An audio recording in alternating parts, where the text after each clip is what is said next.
We're live. So I want to tell you, I went to a Thai restaurant last night. Do you like Thai food? Do I like Thai?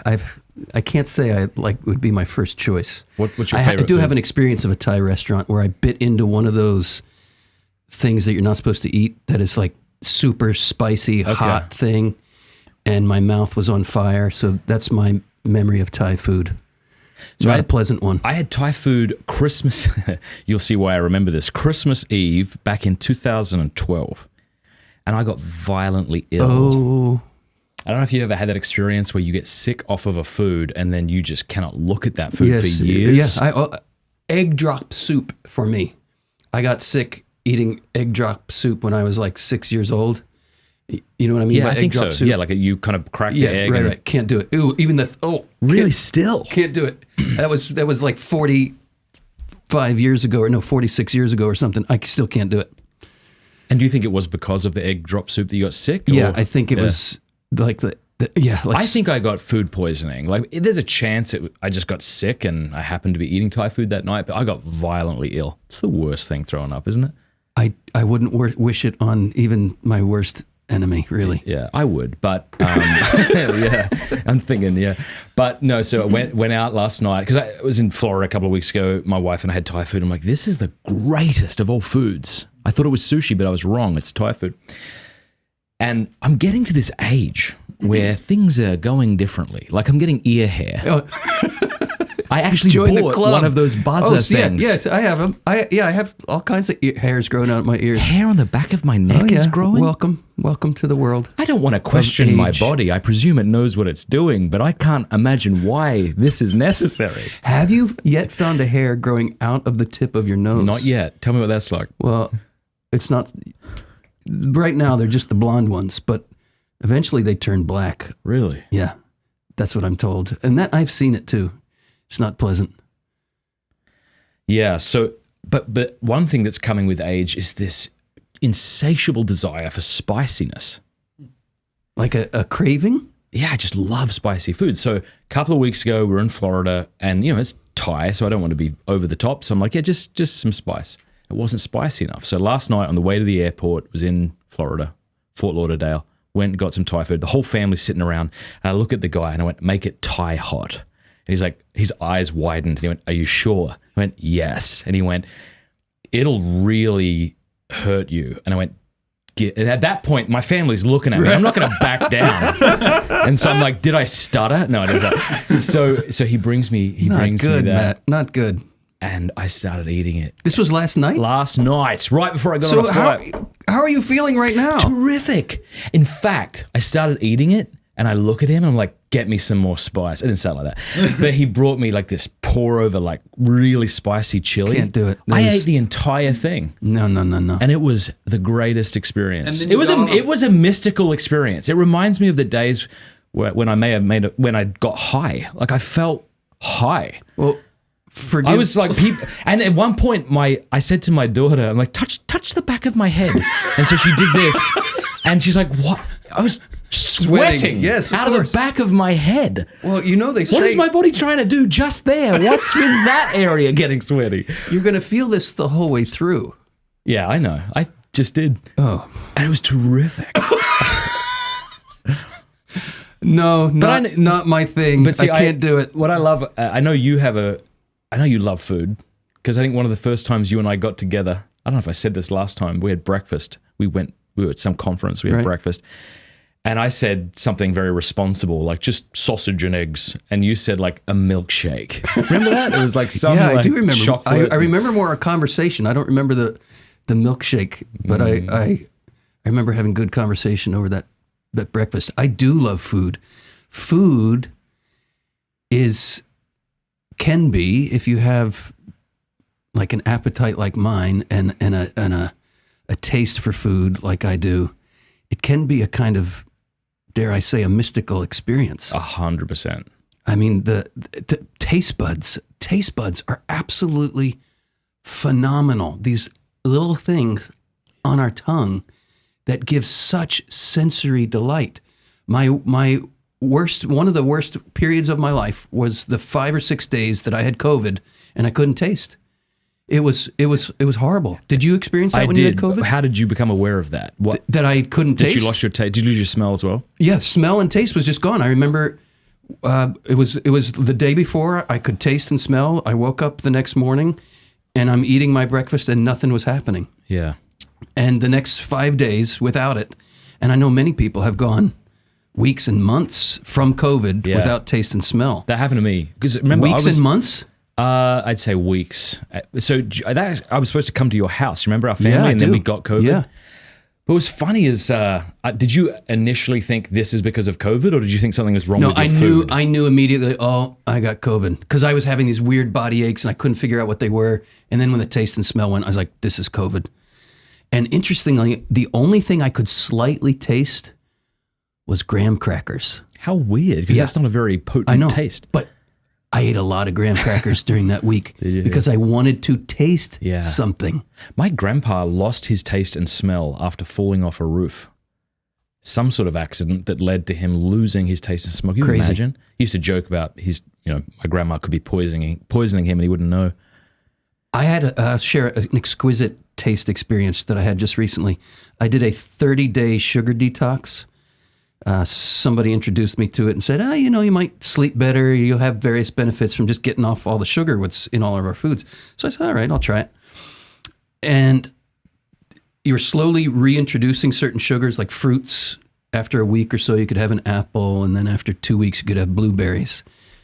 Matt, these blueberries were exquisite because I had not tasted sweetness for a while. And just adjusting my palate to the experience of putting these blueberries on my tongue, it was exquisite. And I think of how I forget where in the Old Testament it says that the Lord will conform his delight to every palate, something like this. And like the things that delight you, like that hot, spicy, never for me. Can't do it. Not going to go there. For me, it's cinnamon is one of my most delightful fragrances and tastes. Like it makes almost everything better. Cinnamon. The only thing I can think of is steak. You wouldn't put it on steak. You know what though? Have you ever had Cincinnati chili? No. Cincinnati chili is something you put over spaghetti, and the chili is flavored with cinnamon, and it's quite good. So. Because I'm trying to think, like a list of foods that you wouldn't put cinnamon on, but almost everything. Almost everything. I mean, not well, even like celery. I'm trying to think of random foods. Or like chicken meats. But chicken, I'd put it on chicken. No, my wife makes these green beans that she puts this like cinnamon, brown sugar kind of thing on. Oh, it's really good. And have you ever put your tongue into the center of a Cinnabon at the Cinnabon stands at the airport, the gooey center? I haven't fallen that low yet. I haven't. I always see the people there and judge them mercilessly. I'm like, I'll get there. You know those cartoons where like the coyote, Wile E. Coyote would smell something and you like float through the air to find it. That's what happens everywhere at the airport. When I'm walking through the airport, industrial fans blowing and the smell Cinnabon towards stand smell is floating through the airport. I'm like floating off to it. There is something about cinnamon. Ever since I was a little kid, it was a delight to me. And I love Neil Young's song "Cinnamon Girl." Like this is my song when I'm in a certain. I make myself very vulnerable here. Let's do it. When I'm in a certain place with the Blessed Mother in my prayer, I'll sing to her Neil Young's "Cinnamon Girl." Cause I don't know what it is. I haven't heard it. She's song. my cinnamon girl. She's my cinnamon girl. So Mary is like, to me, she's baking up the bread that comes down from heaven, right? Her womb is the oven that bakes the bread from heaven. Yeah. And for me, because the taste is conformed to my palate, it's like a delicious cinnamon roll. I know that sounds really weird out of context, but we'll make sure that's a clip. We'll make that a 40-second clip. But it says it right in Scripture that she smells of cinnamon. She smells of ochre. I don't even know how to say that spice. Henna, blossoms, and cinnamon. Yeah. There's something to that. And what is cinnamon? This fascinates me too. Where our food comes from. Do you know? I don't really know. Is it some sort of root that's dried? Tree bark. Tree bark. I didn't know that. I guess it makes sense. It looks like it. I say bark, you say bark. Bark. Tree bark. So what is a cinnamon tree? It's a cinnamon tree. You take the bark. Have you seen a cinnamon stick where it's kind of curled up? Yeah. That's a little chunk of the bark. That's Is it a small tree? I don't know what kind of tree it is. I mean, can't say I've looked at a cinnamon tree. But you take the bark and you scrape it. This is why we need a gigantic TV here, so you can look that up and show it to us. You scrape this tree bark, grate it, you put it on your tongue, and it delights you. Yeah. What the heck is going on there? Yeah. And why did God give us these taste buds anyway? So when I found out I had COVID, I started getting aches and all that. But when I first lost my taste and smell, I thought there was something wrong with the other things, like the external things, and not me, which is a nice analogy. Because I cracked open a tin of espresso and pulled it back so it was brand new. And I'm like, it's bloody gone off. I showed my wife. She's like, no, you have COVID. I couldn't smell or taste anything. Have you guys had COVID? Same thing? Did you all lose your... I never knew that I did. Yeah, I was trying to get a really good pizza that I knew was going to be so good, and I just couldn't taste it at all, and it was so disappointing, and I was like, what is going on? I thought there was something wrong with the pizza. I want to press into this because the experience of having no taste being so depressing to me, when it returned, I had a deep gratitude, and it took me to a deeper understanding of sacramental reality. That the pleasures, the delights of this world are meant to be signs of heavenly delight. And I mean, take it the whole way. You can't have a biblical reading of reality and not recognize how significant eating is. The original sin, the symbol of the original sin is eating. Mm-hmm. And the symbol of the consummate reality of our redemption is eating. Eucharist, right? There's something going on. And back to cinnamon trees, right? Both of these meals, the original sin and the meal of our redemption, we get from a tree. There's something going on here with trees, eating, fruit, desire, hunger, longing, all consummated in a meal. We consummate our faith. We consummate our union with God through eating. And if it's real, if the Eucharist is real, your tongue and this fleshy bit, right there, if the Eucharist is real, that is the meeting point of heaven and earth. Think of how babies take in the world, right? Everything is in the mouth, right? And you have to learn the hard way that there are certain things you shouldn't be putting in your mouth, right? And it's a desire for knowledge. It's how we gain knowledge of the world. We want to taste it. We want to feel it. We want to experience it. We want to experience it in our mouths. And this desire to know through the mouth, I mean, we learn the hard way what not to put in the mouth. But this desire to know through the mouth doesn't go away. Mm-hmm. What is a passionate Absolutely. kiss? It's the first thing I was thinking about. What are we doing? Yeah. What the heck is that? Yeah. Open mouth, tongue slapping, slishing, sloshing. Oh, it's so good. Well, what is it? And the first line of the Song of Songs, right? Kiss me with the kisses of your mouth. Yeah. It's right in the opening verses, right? Kiss me, kiss me. Kiss me with the kisses of your mouth. So the thing by which I take in the world, in a sense, and the thing by which my wife takes in the world meet. Yeah. Yeah. You know what bugs me? What's that song? It used to have the line, and it's been taken out. Oh, yeah, I know what you mean. He gives us the big sloppy kiss. Yeah. What is that song? Yeah. Heaven meets earth with a sloppy wet kiss. Heaven meets earth with a sloppy wet kiss. Yeah. Some people just couldn't handle that. Yeah. And so there's versions of the song where they remove that. Yeah.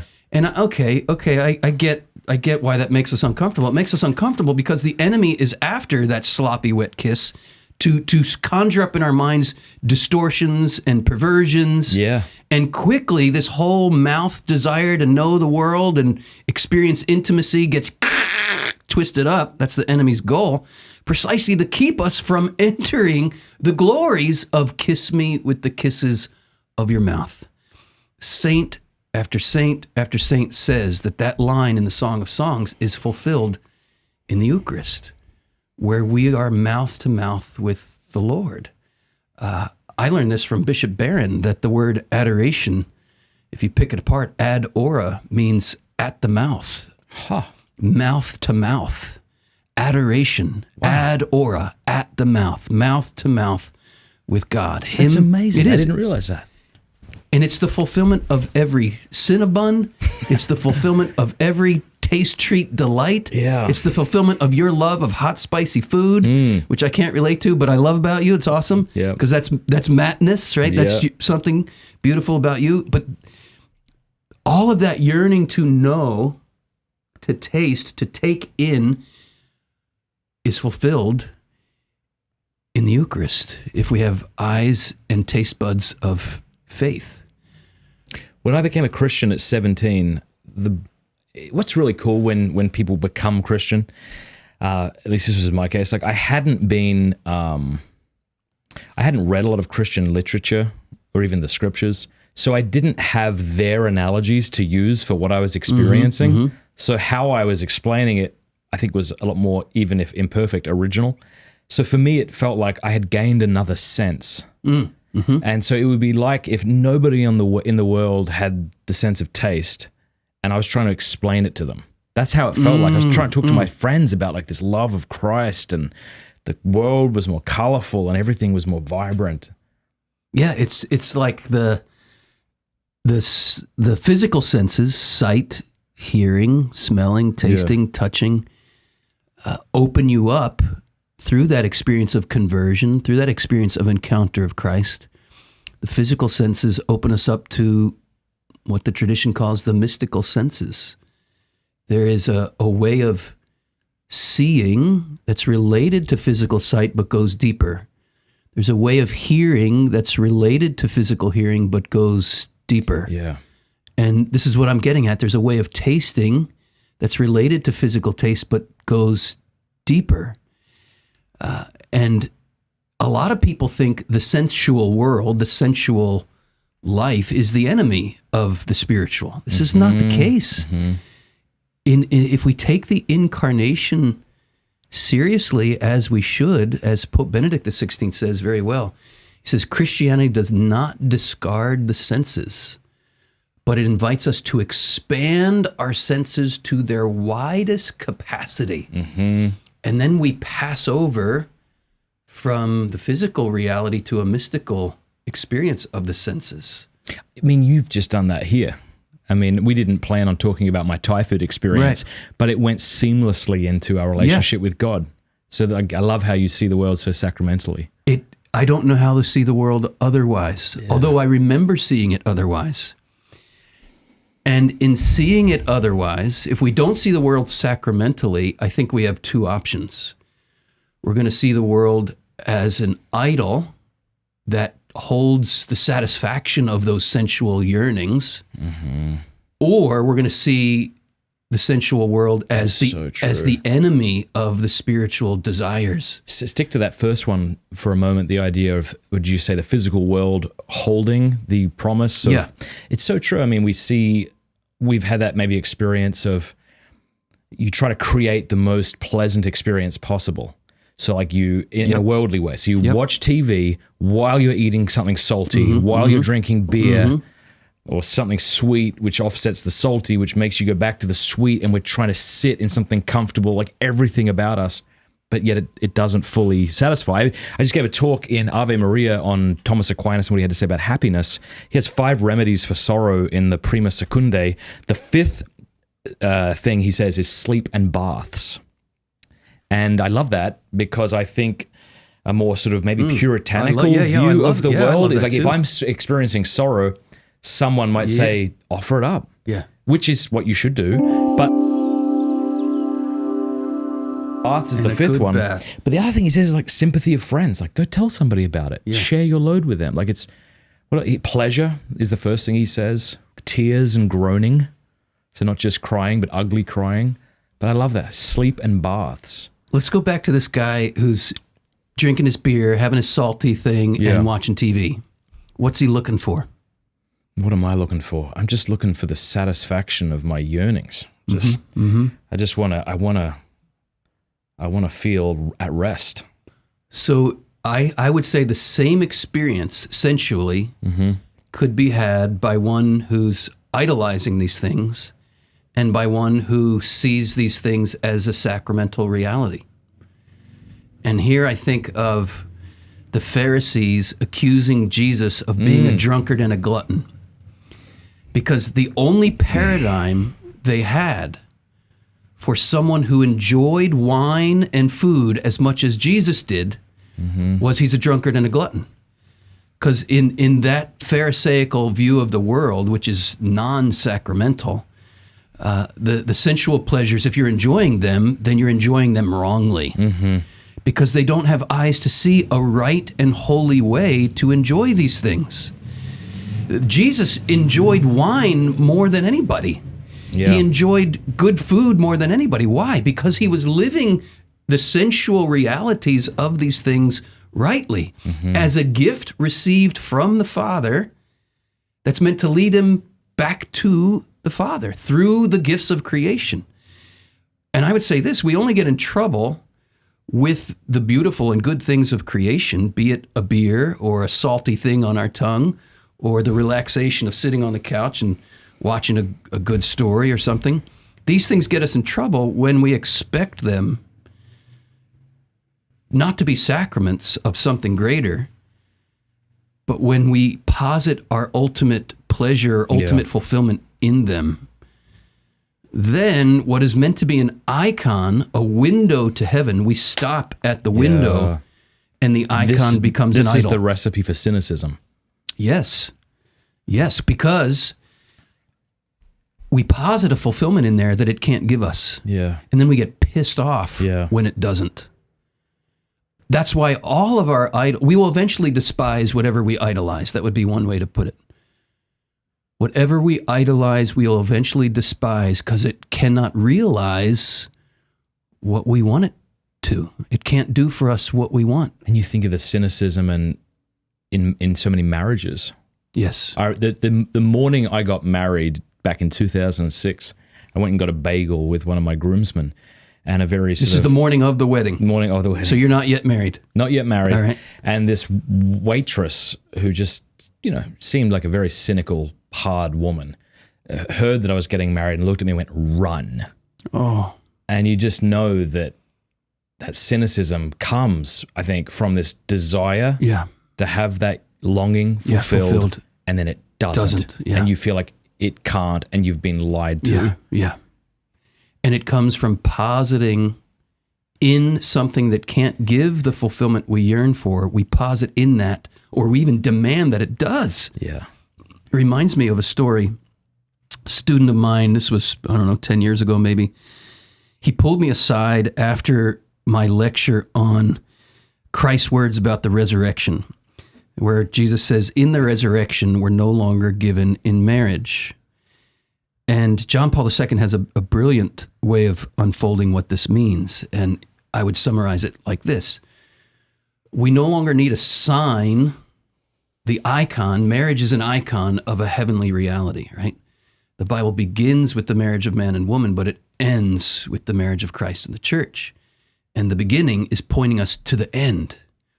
When Jesus says we're no longer given in marriage in the resurrection, he's saying we no longer need a sign to point us to heaven when we're in heaven. And I was unfolding this for the students, and this guy pulled me aside, and he said, "Christopher, you finally helped me understand my dad." And I said, "Tell me more." And he said, "My dad's been married 8 times. And he said, on the 5th wedding, when I got the 5th wedding invitation, I refused to go. And I called up my father, and I said, I had it out with him. I said, Dad, what is your problem? From marriage to marriage to marriage. And I think he was the offspring of marriage 2 or 3 or something. And his dad said, very honestly, he said, son, I just can't find a woman who will satisfy my yearning. And I just keep looking.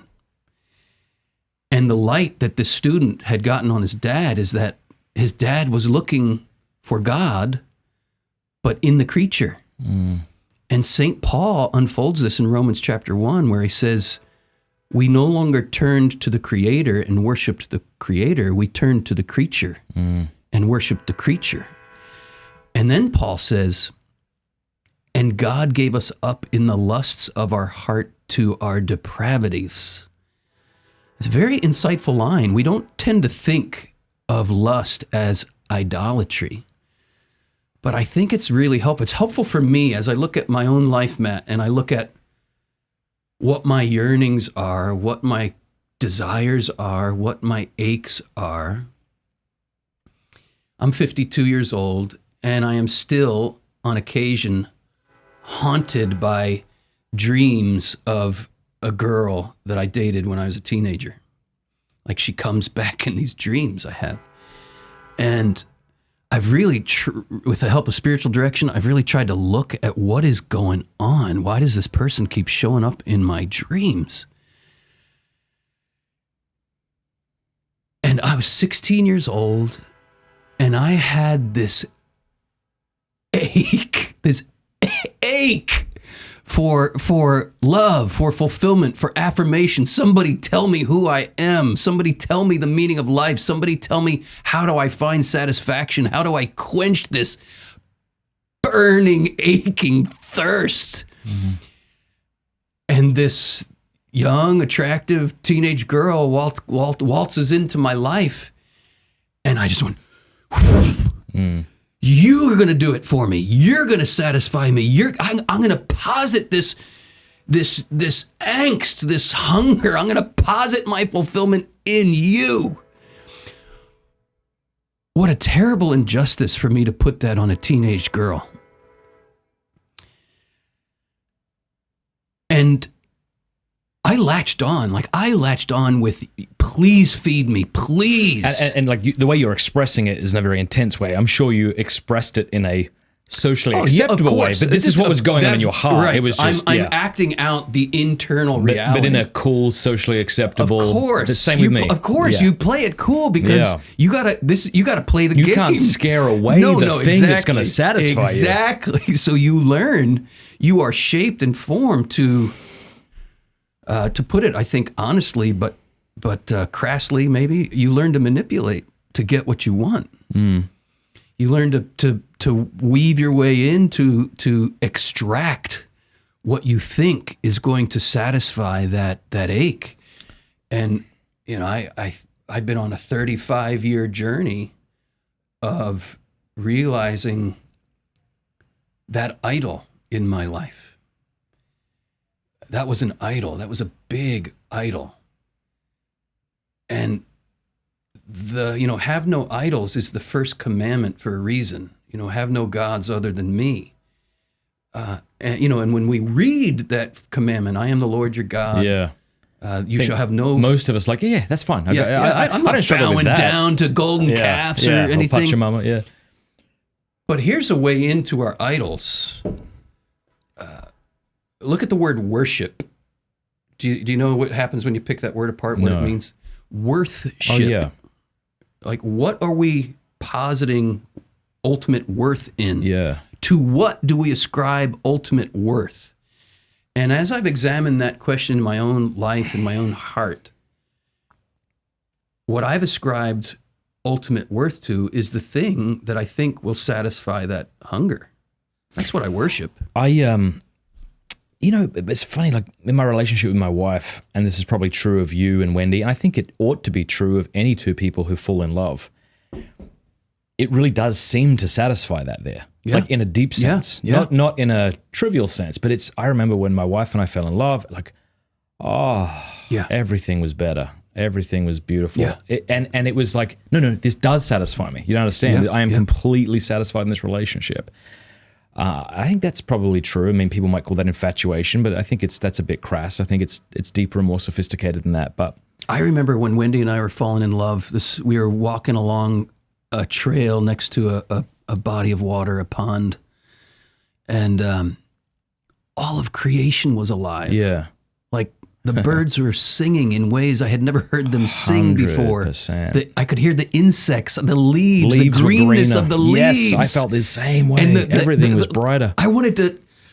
I wanted to get, we didn't, but I wanted to get totally naked and run through the woods like Adam and Eve, like in harmony with all of creation. Yeah, I was in Australia. Too many deadly things. But, yeah. But it was a taste of that, Yeah, right? And for sure. love is meant to do that. It's meant to give us a taste. It is. And I remember saying to my spiritual director at the time, isn't it inappropriate when people say, like, you are my everything? No, she's not your everything. God's your everything. And he was old and wise enough to say, yeah, you absolutely should say and feel she is your everything. Well, it would be inappropriate in that stage to not say what lovers say. Yeah, yeah. You are my everything. I need you. Like, so how do you balance that realization with the fact that she isn't your everything, can't be your everything? Let's press into that. I want to bring this up, which I find compelling. You know, when Pope Benedict XVI gave that, I forget what it was called, the Anglican... I forget, to welcome the Anglicans into full communion with Rome and to keep their liturgy. Yeah. The this word's just escaping my brain. The Ordinariate, the Anglican Ordinariate, where he welcomed the Anglicans who wanted to be in union with Rome and they could retain their liturgy. And I spoke to a priest of the Anglican Ordinariate. I hope I'm getting that word right. Yeah, you are. Who is now in union with Rome, but he's retained the Anglican liturgy. Mm-hmm. And Rome has approved these Anglican prayers. I've been to several liturgies and they're beautiful. And in the Anglican nuptial liturgy, in the very exchange of consent, are these words. The bridegroom says to the bride, with my body, and the bride returns with the same, with my body I thee worship. With my body I thee worship. Fascinating. That this is accepted as genuine liturgical language. Wait a minute, you're not supposed to worship the creature. True. But there is if we understand marriage sacramentally, which we are meant to, and marriage as John Paul II says, is not only one of the 7 sacraments, it's the model and the prototype of all of the sacraments. It's the foundation, he says, of the entire sacramental order. Well, what does that mean? The goal of all the sacraments is to unite the bridegroom with the bride so that the bride might conceive and bear forth life. Who's the bridegroom? Who's the bride? Christ is the bridegroom. The church is the bride, and the bride is meant to conceive eternal life. This is our faith. When you put these spousal lenses on, all the sacraments come alive. That's the context in which we can properly understand the sense in which the bridegroom can say to the bride, with my body I thee worship. What we are getting in the sacrament of marriage is a taste of authentic worship. And that worship, in the sense that we can say, you are a taste, I'm imagining you're my wife right now. That's fine. You are a taste of a heavenly reality. If I just zoom in on my wife and think you are the heavenly reality, now it's false worship and it becomes an idol. But if I allow the joy I experience in my love for my wife and the sorrows and the struggles and the sufferings, which are integral to the whole mystery of it being a sacrament, because what we're doing at the altar is pledging to love as Christ loves the church. And if we really take that seriously, this is where it's going to lead us, right? So there will be times in married life, you know this, I know this, where we're feeling the crown of thorns, where we're feeling the nails, where we're feeling the lance. And we can be tempted to think something's going wrong, but maybe 100%.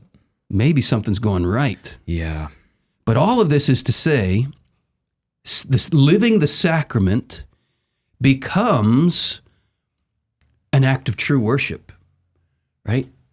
And it doesn't leave the creature behind. True worship is offering creation itself to God. That's what the Mass is. Blessed are you, Lord God of all creation, for through your goodness we have this wine. We've received this wine, which we now offer you. We've received this bread, which we now offer you. We can also say, through your goodness, O Lord, I've received Wendy. Mm-hmm. And now in our very marriage bed, which, by the way, John Paul II says, the marital embrace is meant to be liturgical. Well, what the heck does that mean?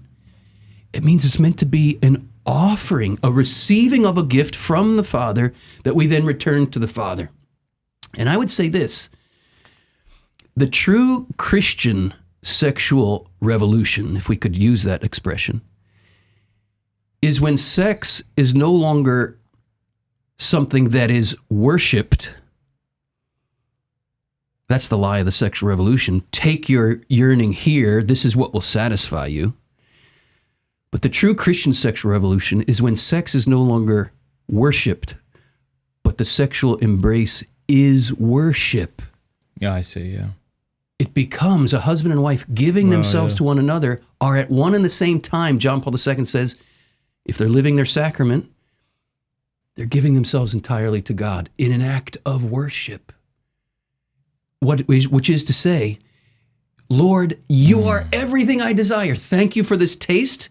Thank you for heaven breaking through in our marriage bed right here. This is a little glimmer of an ultimate reality. This is a sacramental foretaste of an infinite ecstasy, of a heavenly union. Thank you for this. We receive it, we rejoice in it, and we're not worshiping this, but we are praising you and worshiping you and offering this taste in thanksgiving. I can see somebody who's taken too much theology, getting into a relationship, and then refusing to say the things lovers say because, no, you're not my everything. God is, or something like that. Yeah. They shouldn't say that. They should be saying, you're my everything. Read the Song of Songs. My lover how do you balance is those two mine is what I'm trying to say. I am yours. My lover is mine and I am yours. John Paul has a beautiful reflection on this word belonging, right? I belong to my beloved and my beloved belongs to me. This is the language of lovers, right? And the intimacy we are called to with Christ. Saint after saint after saint says the language that comes closest to accurately expressing what I'm experiencing in intimacy with God is the language of human love, the language of erotic love. This is the Song of Songs. Okay, but help me understand this. If I'm right in saying it's not okay to say, no, God's my everything, so I want to say you're my everything. Like if I'm right in thinking that young lovers ought to talk in that way, how then do you reconcile that language with the fact that she actually isn't your everything? We ought to recognize, that's why I brought up the whole Anglican liturgy about with my body I thee worship. It's the same thing as saying you're my everything. You know, you're my everything.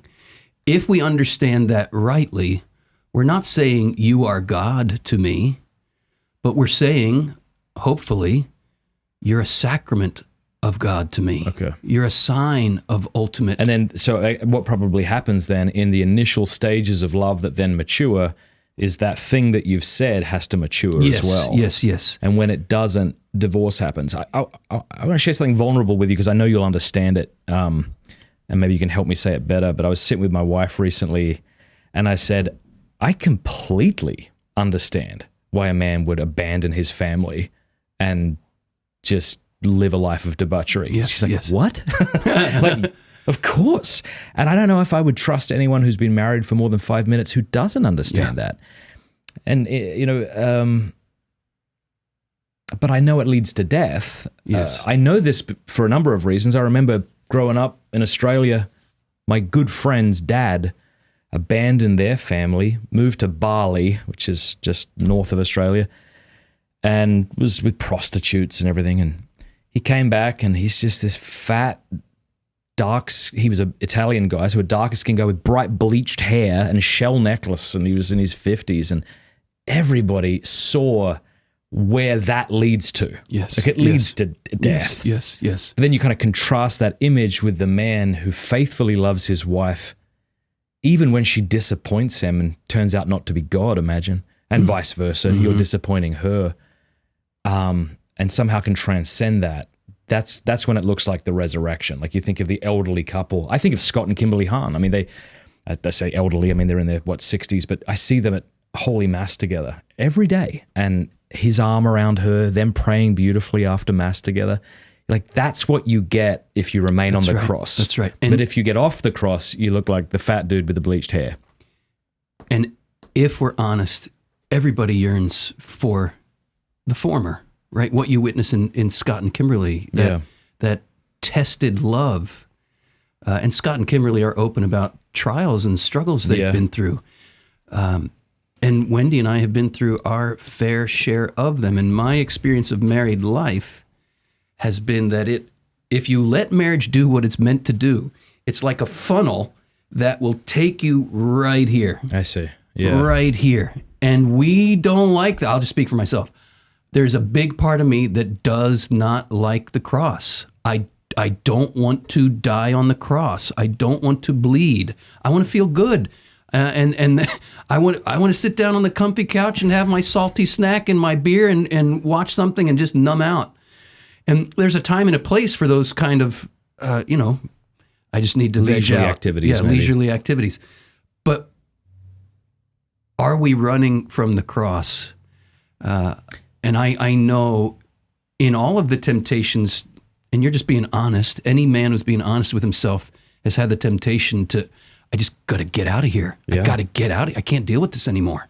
Get me out. Is there some other way that I don't have to deal with this, that I can live my life and kind of lick the jelly off the toast? I don't want the...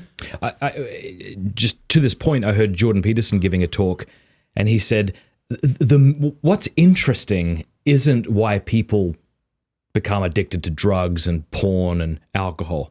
What's interesting is why they don't do that all the time. Like, why they don't just shoot stuff into their veins continually. Like, that's interesting. Why wouldn't you do that? Yeah. I love that.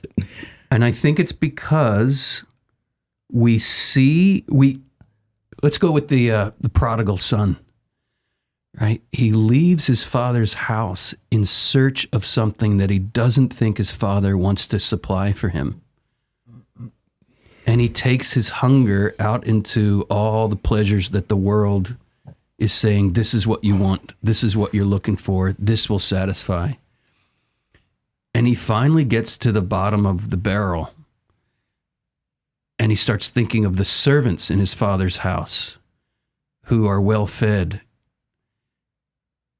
And in the lowest place he could possibly be, he says, I'll go back to my father. What's fascinating to me about that story, many things are, but this in particular, is that the hunger that caused him to leave is the same hunger that brings him back. And whenever I've had my hunger pull me away from love for my wife, love for my kids, when I'm entertaining, well, maybe over here I could have my satisfactions. The same hunger that tempts me to direct it over here, or the same hunger says, no, if I'm honest with myself, I know the only way to satisfy this is by bringing it right back here and bearing the sufferings that come with loving a person in good times and bad, in sickness, in health, till death do us part. I want that. And if I'm honest with myself, I want to be loved that way too. And it's scary to be that vulnerable with another human being. It's scary to place that need of your heart into the hands of another human being. That is scary. I think it was probably 20 years into married life that I finally said to Wendy, and I remember it really clearly one day, I said, I think you really loved me. I think you really love me. Like, you've seen my worst. That's how I feel about my wife right now. That's where I'm at. And it's a beautiful place to be. Yeah. Because it's what the heart really wants. Yearns for. Yeah. We play these games where we wear these masks because we want to be loved and accepted. And one of the great gifts of married life is you can't get away with that. You cannot get away with those masks. You can't hide. You can't hide your real self with all of its gifts and all of its warts and all of its blemishes. You can't hide that when you're sleeping in the same bed, sharing a home, living life that closely intertwined with another human being. This is one of the greatest gifts of married life, is it will expose your real humanity. And my fear has been, oh shit, is she gonna love me? Am I lovable? Am I lovable? Am I lovable? And it's 20 years into married life. I'm like, she's seen it all. She's still here. Oh my gosh, I think she really loves me. Mm. What more can you ask for? Yeah, both. Both what? The hedonistic pleasure and the deep love. Yeah, and isn't it sad? I mean, I say that flippantly, but I know that every time I've indulged in hedonistic pleasure, I'm just saddened. Yeah. I hit the barrel quickly. It reminds me of a line about Gollum in the first book of The Lord of the Rings, where it says he was basically looking for something, but there was nothing there, just furtive rememberings or something. Mm-hmm. There's no... This came to me when I was wrestling with these very things. This is a couple of years ago, and I'm praying through where my idols are trying to seduce me. Yeah. And I'm praying through, no, I know that takes me away from really loving my wife as I'm called to love my wife.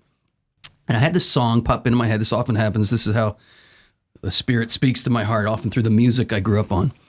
And it was a song by the band The Clash. Did you remember The Clash? No, not really. I've heard of them, but I didn't listen to them. The Clash were a 70s and 80s punk band from London. Maybe, I don't know if it was London, England somewhere. Anyway, the song was called Death or Glory. And I'm praying into this like, Lord, I see this pull over here. I know it's taking me away from the kind of fidelity I'm meant to have to my wife. I'm getting pulled over here by this idol.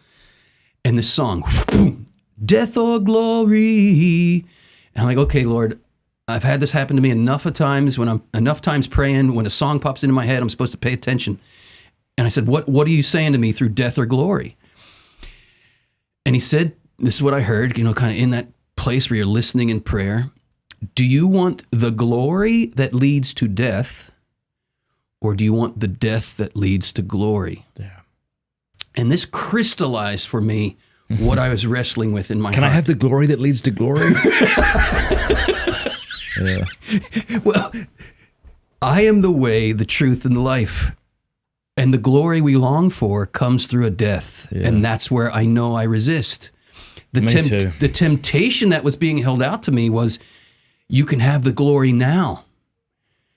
But if you grasp at the glory now, it's going to lead to an eternal death. Mm-hmm.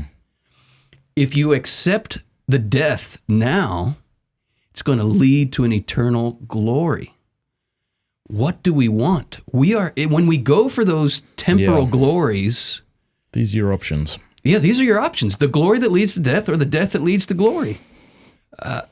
And when we choose the glory that is here and now, that I can grab with my own hands and take for myself, if I cling to that, if I hold on to that and don't let go, don't allow my heart to be converted, if I cling, it leads to hell. This is real. I recently finished reading an 833-page book by Mikhail Waldstein, reflecting on the philosophical and historical context in which John Paul II wrote the Theology of the Body. Who teaches here at Franciscan, by the way. What a guy. It is quite the book. And it was a hard read. It took me 4 months to get through it. But the whole thing was worth it for one footnote. If this was all I got from the book, this one footnote was gold. And he gives the proper Greek translation of what we typically render in the gospel, a very familiar passage. If you seek to preserve your life, you will lose it. Yeah. But if you lose your life for my sake in the gospel, you'll find it, or you'll save it. When we give that a more literal Greek translation, it's something like this. If you seek to build a defensive wall around your life keep yourself safe. No way. you will lose it. But if you let that wall come down, you will beget your life. Beget your life. What does that mean? You cannot enter the kingdom unless you are reborn. Yeah. It's this sense of begetting, right? Christ bases the whole entrance into the kingdom in his conversation with Nicodemus on this idea of being regenerated, the begetting of everlasting life. And because grace perfects nature, that's the perfection of the mystery of normal generation, right? You and I came into the world through our mother and father's sexual union. And they came into the world through their parents' sexual union, and their parents and their parents and their parents. It goes the whole way back to the beginning of time. But Christianity introduces, through the New Testament, Mary opens the power of human generation to the Holy Spirit, to a new kind of generation. And our baptism is modeled after what happened in Mary's womb. We are regenerated by water and the Spirit. But when we build that defensive wall around our lives, we're refusing that regeneration. We're refusing that supernatural begetting. And just finding that more literal translation of that passage. It was just about a month ago that I found it in my reading, and I've been coming back to it over and over and over again because I continually find myself building these protective walls. I'm afraid. It is not in this fallen world, it is not safe to be human. But it's even more dangerous not to be, I would say. And when I say it's not safe to be human, what happens? This is why fame kills people. Yes. This is why any degree of fame kills people. If you are not because careful. If you're on a yeah, exactly. If you're on a, that's right. If you're on a platform, there's just a whole lot more guarding because there's a whole lot more eyes and fingers pointing at you. Yes. And it just becomes all the easier to build that wall. Yes. Yes. And it's, we have to be a little careful here. We for example, clothing is a necessary result of our fallen condition, right? There are threats in the world. There are threats in the world that need to be guarded against. Need to be guarded against. And every day we put clothing on, not consciously, but way down in there, let's just extract from the elements. I know we put clothing on because it's cold and whatever else. Extracting from the elements. The deep message that we're giving our hearts every day we put clothing on is it's not safe. I live in a world where my own dignity is constantly threatened, where my deepest identity is under threat. And I have to cover what reveals my deepest identity because of this threat. So there's that truth. We live in this fallen world. There are things we have to protect. But there's also the call in the spiritual journey with Jesus to get naked. St. Francis, naked to follow the naked Christ was his motto. Naked to follow the naked Christ. And that idea of if you build these defensive walls around your life to make yourself safe, you'll lose your life. We could also put it this way. If you remain behind the fig leaves indefinitely, you'll lose your life. But if you get naked in my presence, you'll beget yourself. You will be reborn. You'll be regenerated. There's a stripping that the saints speak of that we all have to be willing to accept. And it scares me, Matt. The stripping scares me. And I'm like, I cling. I'm like, whoa. Don't remove that. That's too, you're making me too vulnerable. I don't want to go there. It's too scary. I've had this kind of recurring image in my prayer life of a turtle with no shell. And it's gangly, ugly looking, this turtle with no shell. And he's like totally threatened. He has no protection whatsoever. And he's like desperately wanting to cover up or put that shell back on. And it's an invitation to my heart of be not afraid. Let the walls come down. I love you, the real you, the real you, the real you. And I have to learn this over and over and over again because my formation in this fallen, broken world was the real you is not lovable. You got to hide that. You got to bury that. If you want to be accepted, you got to bury that. You got to hide that. You got to live behind a wall. You got to live behind a mask. Lock that up. Bury it. It's not. You're not lovable there. You're not going to be loved there. There is a movie I just watched, which I want you to watch. Okay. And I want everybody to watch it. It's called Old by M. Night Shyamalan. You heard of it? You seen it? Did you watch it? I'm going to make a note of it right now. I want to show you a clip before this episode's done. All right. It broke my heart. I was flying back from Poland to I have a little movie list here on my phone, so I'm writing it down right now so I don't forget. Old by M. Night Shyamalan. M. Night Shyamalan. Yeah, that one. That one. Yep. Yeah. Yeah. Oh my gosh. It's about a group of people who go to a beach, and the beach has this property that advances their age quickly. So in one day, you age 50 years. And there's a woman who really takes pride in her appearance. Ooh, I gotta watch this. I'm not going to tell you. I'm going to show it to you because it's the exact opposite of Song of Songs 2. Let me see your face, and then the dove does. The dove turns. But in this, and if people have seen it, they know the exact clip I'm talking about. It's horrifying. She will not be seen. I'm going to show it to you. At some point in this interview, I want to take a break, and maybe we could find a way to play that clip for folks. Matt, that scene that you just described, that is the warning that you won't, the don't be seen. I don't want to be seen. I will not be seen. That's that defensive wall. Yeah. If we build a defensive wall around our lives to keep ourselves safe. Here's what we're going to do. So what I think we should do is if you go to YouTube and you type in, let's see, old, what would it be? Girl in cave, old. It's probably like a 1 minute clip. Once you find that, if we can put that up on the screen, unfortunately I don't have a TV we can watch it. I want to go around, I want to show it to you. And then I know I'm not giving you much to go on there. I'll see what I can find. Yeah, because it's exactly what the Lord wants people to watch right now. Like in the context of this conversation. I'll tell you a movie scene that gets at the same idea. I don't know if it's as compelling as the one you're going to share. But I rewatched recently. What's it called? She says something like, "I don't want to see the light." Or sorry, I'm cutting you off. That's right. But it's a girl. She's like in a yellow bikini, but she's getting old. Don't look at me. Yes. Oh. Did you find it? I think so. Are you able to put that on the screen and for me and Christopher to come watch it together?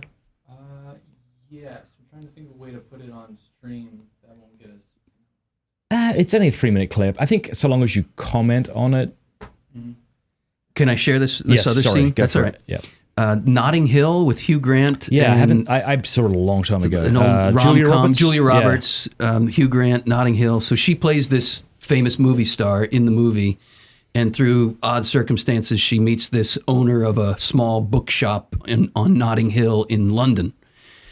And they're kind of dancing in, is it possible for us to have a relationship? You're this huge movie star, and everybody in the whole world knows who you are. My mom can't even remember my name, he says. And so they go back and forth, and they kind of date a little bit, and then they break up, and then she comes back and says, I really want to give this a go with you. Can we have a relationship? And he says, can I just say no? It's not going to work. Everybody knows who you are. Nobody knows who I am. You're going to break my heart. And I couldn't handle it. And she says, and Julia Roberts acts it very well. She says, the fame thing isn't really real. The truth is, I'm just a girl standing before a boy, asking him to love me. And she plays it so nakedly. You can see it all in her eyes. She's just vulnerable and saying, don't listen to all that. Those are just masks. It's not real. This is the real me. I'm just a girl standing in front of a boy longing to be loved. that scene has haunted me since I first saw it in 1999 because of how the masks are coming down, the walls are coming down, and she's getting naked, right? She's saying, "Will you love me?" And this is the cry of every human heart. And I think we're going to see the reverse in this clip where I want to give people a heads up before we watch this, Neil, too. Where this woman, based on what you're saying, is afraid to be seen. And I can see it from the look on your face, how deep that goes for you. Yeah. Because it's the fear of every human heart. So just so people know, this is a very troubling scene. So big trigger warning here. There's nothing sexual in it, but it is horrifying. It's terrifying. And I don't just mean in a spiritual sense. I mean, it's a horror clip. Oh, Yeah, okay. yeah, it's horrible. So I would just kind of warn people. So when you play it and we hear the volume, is that going to add a weird loop for the listeners, or? I don't think it'll be too bad. Okay. You can also put the link in the description if they just want to watch it. All right. So Don't look at me! Turn off the light! I don't want to be seen! Care is dead, isn't she? Whoever did this killed her, didn't they? Kara died. She was an accident. Ah!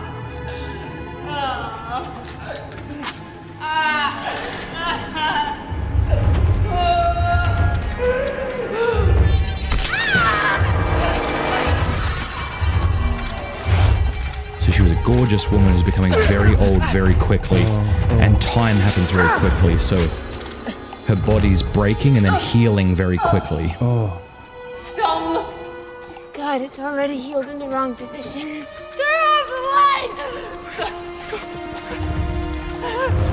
Turn the light off!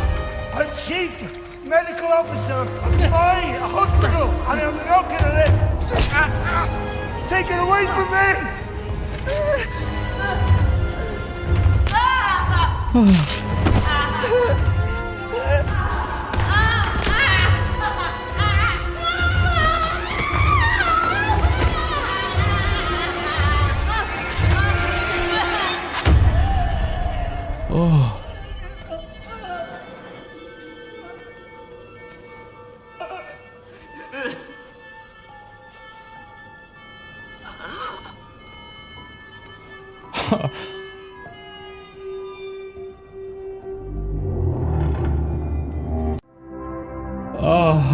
Okay, so there it is. So just a bit of background. So this so they show up on this island, and they're taken to this beach because people are doing experiments on them because they've found this beach that ages people really quickly, right? And she's this gorgeous blonde in a string bikini who says to her daughter at some point earlier in the film, "Sit up straight. If you don't sit up straight, boys aren't going to like you," right? So she's so into her appearance.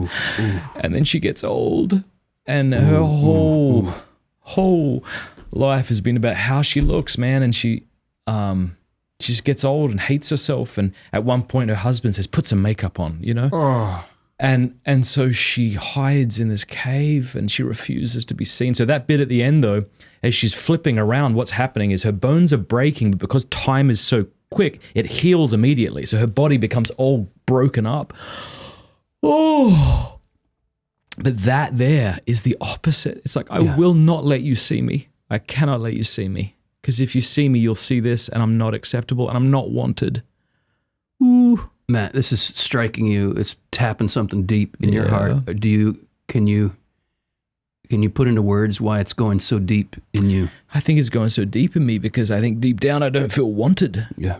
I think, maybe like many of us as a kid, just through whatever, through the subjective interpretation of parents or through their objective wrongs, through the rejection of friends. I remember I had this girl I really liked when I was about 16 or 17, and man, just felt ugly, freckly, skinny, unattractive. And her friends called me pretending to be her, pretending to want to be with me.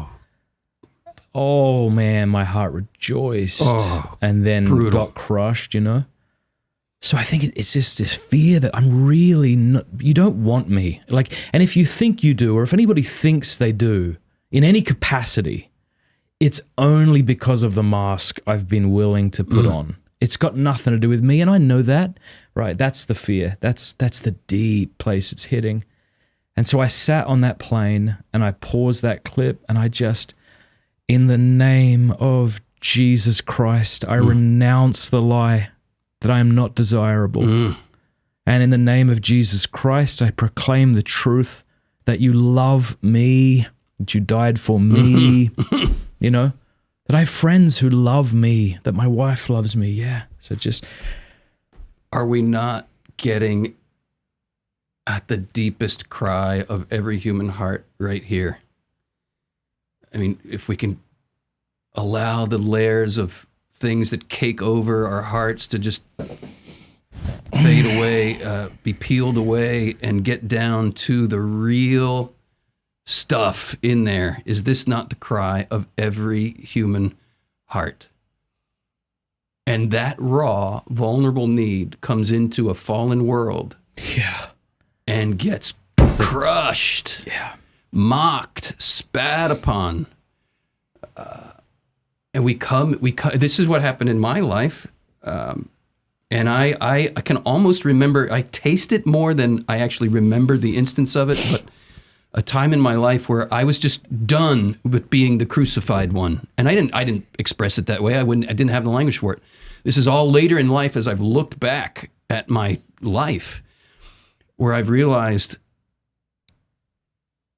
I was being crucified. The part of me that was most vulnerable, the part of me that was most human, the part of me that was most needy was being mocked, spat upon, rejected, and nailed to a tree.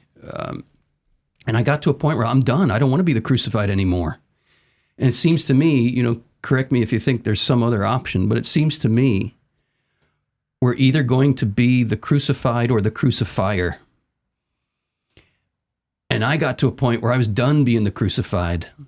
So I'm going to now dish out to others what's been dished out on me. This is the standard bully because the father bullies. Yeah. And I ended up doing to others what was done unto me. I get to determine what's acceptable, what's lovable, what's cool. You don't listen to the right music. You don't ride the cool bike. You don't wear the right clothes. Yeah. All that was my working out on others what had been dumped on me, which was just a wound of rejection. And I was trying to escape my own pain.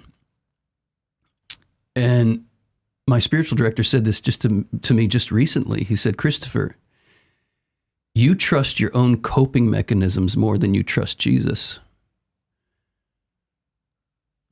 The way out of that pain is not by becoming the crucifier to others. The way out of that pain is to identify more deeply with the crucified and let him lead you into this resurrected life where you know the love of the Father. And I can say I desire that, I want that, I yearn for that. But man, I still have a lot of stuff I gotta work through for that to be more and more a lived experience. And it's not that it hasn't been a lived experience. There have been times in my life where I've lived in a freedom of knowing I'm lovable in my nakedness and my raw humanity. I've experienced this from my wife. And this is, you know what, we're kind of looping back to that whole, what's the right sense in which you can say you're my everything. My wife has shown me this love of God in an unadulterated, beautiful way. She has shown it to me over and over and over again. And in as much as that really is the love of God flowing through my wife, I can say you're my everything without it being idolatrous. But do I stay there? Do I remain there? It's like the weeds come back. I heard somebody say that the problem with a living sacrifice is it keeps trying to crawl off the altar.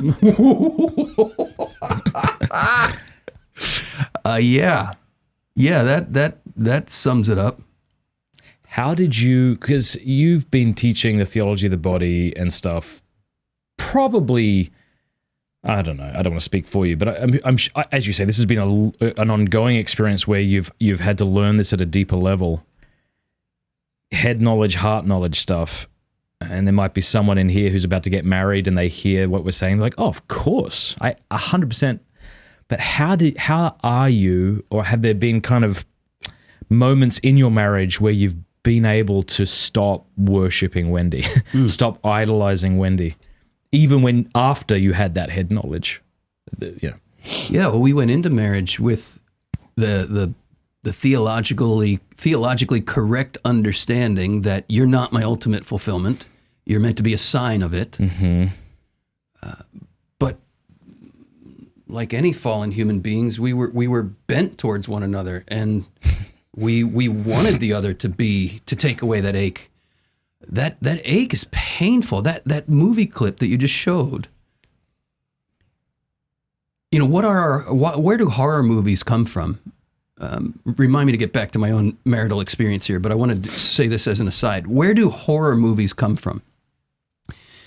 They come from something deep in our psyche that we're trying to work out through these stories. I read a fascinating book years ago called Monsters in the Id by E. Michael Jones. And he traces the whole genre of the horror movie back to Frankenstein and Dracula, in and through the slasher movies of the 80s and Friday the 13th and Nightmare on Elm Street and stuff that I grew up, watching. And he says that there's a place in our id, monsters in the id, and I don't know the technical breakdown, Freud's breakdown of the psyche and all this stuff, but there's this place called the id, like way down in there, where we are dealing with contradictions. And these contradictions have to be expressed. They have to come out. For example, he says one of the main contradictions we're working out in horror movies is the contradiction we know that we want sexual pleasure, but when we separate sexual pleasure from its life-giving intent, meaning marriage and family life, it leads to death. We know this deep in the psyche. And he says this is one of the main common threads of the horror movie genre is we are working out the fact that we know promiscuous sex leads to death. The chainsaw. Who's coming after whom with the chainsaw in these movies? How often is a teenage couple in the backseat of a car losing their virginity? This is when Freddy shows up with the chainsaw, right? Yeah. And we're working out in these images, in the horror genre, these deep contradictions we feel. I mean, just look on Netflix at the covers of the thumbnails of movies, right? How often do we see sex and violence combined? Provocative poses of women with puddles of blood on the floor and knives and big explosions. I once heard it said very well that the perversion of the life instinct, this was a book by Father Paul Quay, the perversion of the life instinct begets a death instinct. The life instinct is the sexual instinct. It's meant to lead to new life. But when we shut that down and we're just after the pleasure, it leads to death. It leads to a culture of death. This is the root of the culture of death we're living in. All of that, to loop back to that movie and then my marriage, that movie clip that you showed, and I was really moved, Matt, by the way that touched you so deeply. Something you feel at a visceral level. This human longing to be loved, and we think that aging and death is the enemy of this love. We think to be loved, we have to be young and beautiful. And that cry of her heart, I don't want to be seen, I don't want to be seen, is you won't love me if you see me getting old and dying. And so in the Song of Songs, it's one of the most important passages in the Song of Songs. The lovers cry out from the depth, de profundis, from the depths of their spirit. They cry out for a love that is strong as death. And some translations are for a love that is stronger than death. Pope Benedict XVI, before he became Pope, long before he became Pope, wrote a book called Introduction to Christianity, in which he says, this cry from the Song of Songs, the cry of Eros for a love that is stronger than death, takes us to the basic problem of human existence. Like, okay, what's he going to say? What's the basic problem of human existence? The basic problem of human existence is this cry of Eros. Eros longs for a love that doesn't decay, longs for a beauty that doesn't fade or wrinkle or blemish, longs for a joy and a fulfillment that lasts forever. But we slam up against the absolute contradiction, speaking against of that reality with the fact that we age and die. That is a slamming the door on that dream of a love that lasts forever, of a love that is stronger than death. And then masterfully, Ratzinger, the future Pope Benedict, says, the bodily resurrection of Jesus Christ is the answer to that cry of Eros for a love that is stronger than death. And we learn through the glory of Easter that the cry of the heart for a love stronger than death is not just a dream, and the door is not slammed in our face with death. In fact, by bearing our death, Christ transforms the horror of death, which is what that clip, that's what that woman is facing. She is facing the horror of her own death, which understandably leads her to conclude, my dream of a love that sees me as beautiful, that sees me as worthy, that sees me as lovable, desirable, is not real. It will never be fulfilled. And death is telling me it won't be fulfilled unless Jesus is who he said he is. And he bore our death to transform it into glory. Unless the resurrection is real and really shows us that it's not just a dream, that love would be stronger than death. And then the cry of our heart, put it this way, if the resurrection is real, that woman could, through faith, peacefully accept that she's aging and dying, because death is now the portal to the love that she longs for. If the resurrection is not real, then our faith is in vain. And love is not stronger than death. And in the end, death swallows us all up, and that's all there is. And these dreams and hopes we have of a love that lasts forever are false, and life is meaningless. But if the resurrection is real, then we need to proclaim it to the ends of the earth. We need to proclaim it to her. We need to proclaim it to every human heart that feels that fear of death. And I feel it. I have felt it recently very viscerally. I feel aging and dying. I'm getting age spots I didn't used to have. My beard and my hair is going gray. My wife is going gray. We're not the young 20-somethings we were when we got married in the 90s. We're getting old, and death is on the horizon. My parents aren't going to be here much longer, and I feel this. I feel that there's only one generation separating me from the abyss, and both of Wendy's parents have died.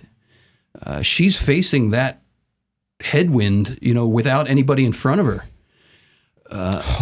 That's a very powerful way to put it. Yeah. It's almost like while your parents are alive, you still think, well, we're good. Right. There's someone in front of me. There's someone in front of me. Yeah. We're all on a conveyor belt, and we're all going to fall off the edge of it. Yeah. Nobody can escape this. The dilemma, the conundrum of death. Is the resurrection just a pious idea? Is the resurrection just some flowery thing we celebrate once a year at Easter time, but has no real bearing on my day to day? Or is the resurrection the real visceral response to that very tender place in your heart that felt and teared up feeling the cry of that woman's heart that's being projected on a screen in a story? But where does that story come from? It comes from whoever wrote the story, M. Night Shyamalan, or whoever wrote it. I don't know how to say his name.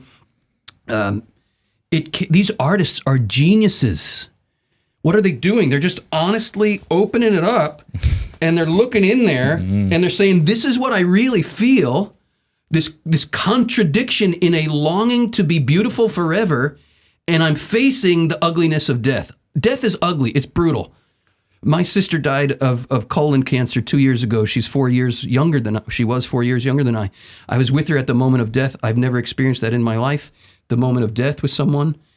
And maybe I talked about this in last year's interview. I can't remember. But being with her at the moment of death, I saw her seeing everlasting beauty. I saw her seeing it.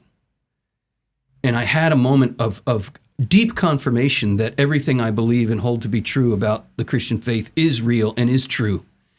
And there are 4 people in the room: my mother, my father, my even younger sister, and I, when Emily died. And in that final breath, we saw her seeing everlasting beauty. I don't have any other way to say it. And so my faith was confirmed in a brilliant flash. And then she breathed her last. A moment ago, I was holding the hand of my living sister, and now I'm holding the hand of a corpse. And grief just hit me like a Mack truck, totally unbidden. Like, I was like, okay, now's the time to cry. No, it's just like grief, just tears like welling up. It was 4:00 in the morning, and I think I woke up the whole hospice care facility with the groans that came out from the depth in the face of brutal. It's freaking brutal. Death is brutal. I am not a fan. If the resurrection is real, then there's hope. We got to be honest, like this movie maker, and say, we got to look at that stuff. We got to look at those fears. We got to look at what's really, really going on there. The answer to the fear of death is not to dye my hair and get plastic surgery and go on these crazy diets to keep my aging body looking like it's still in its 30s. That is just all-out fear of death being manifested. If the resurrection is real, then the return of my body to dust can be accepted in faith, peacefully, that I am not merely returning to dust, but my dust to which I will return. What do we say at the beginning of Lent? You know, the priest puts the ashes on and remember that you are dust and to dust you shall return. We do need to remember that.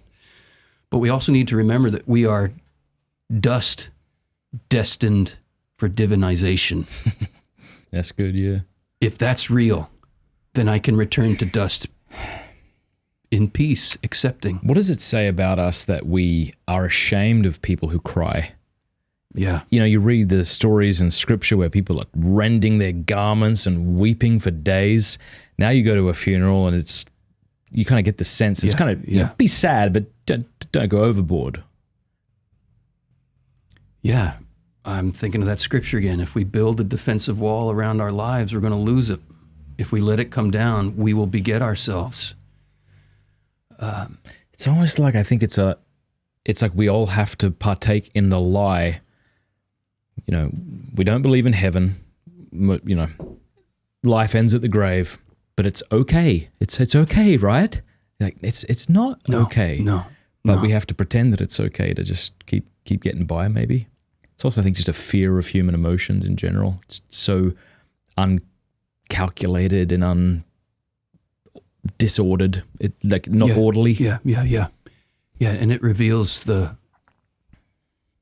makes us naked. Which is probably the same reason we feel or can feel uncomfortable around people with severe physical handicaps or special needs. Yes. It's that vulnerability. It's the same thing when you weep and wake up the ward in the hospital. What is that? I mean, I don't want to claim I know what it is, but I can, if I feel that visceral place in me of vulnerability, I don't want to be naked in front of others. Yeah. And there's a rightness to that, but there's a time and a place to be naked. Oftentimes in the gospel where you read, his hour had not yet come. Like they wanted to throw him off the hill, but he walks through the crowd unharmed because his hour had not yet come. But there's a time and a place where Jesus, metaphorically and quite literally, makes himself naked, allows the stripping to happen. That nakedness of Christ on the cross is theologically very significant. He endured the cross heedless of its shame. And I think there are moments in all of our lives where we have to endure a certain humiliation, what we might consider a humiliation, heedless of its shame. I'll tell you one experience that happened to me very recently.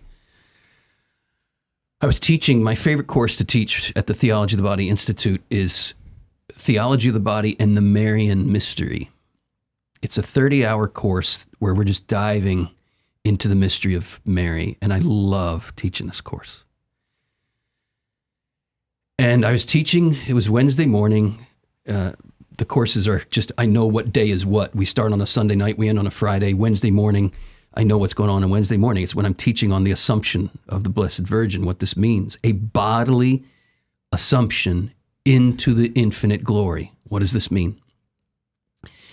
And this is just my method of teaching, I'm always trying to connect for my students the doctrine of the church with the deepest yearnings of our hearts. Otherwise, it's just a doctrine. It just kind of falls flat. What does that mean for me, right? I'm always trying to connect it with this cry of the heart for a love that lasts forever, for a joy that lasts forever. This is deep in our hearts. It's written into us. And I woke up early. I knew this lecture was coming on the Assumption, and I started feeling something in my heart of certain blocks in my students where they were putting up certain walls. And I was like, Lord, how do I help them? How do I help those walls come down so that they can receive the beauty of this teaching in its full splendor?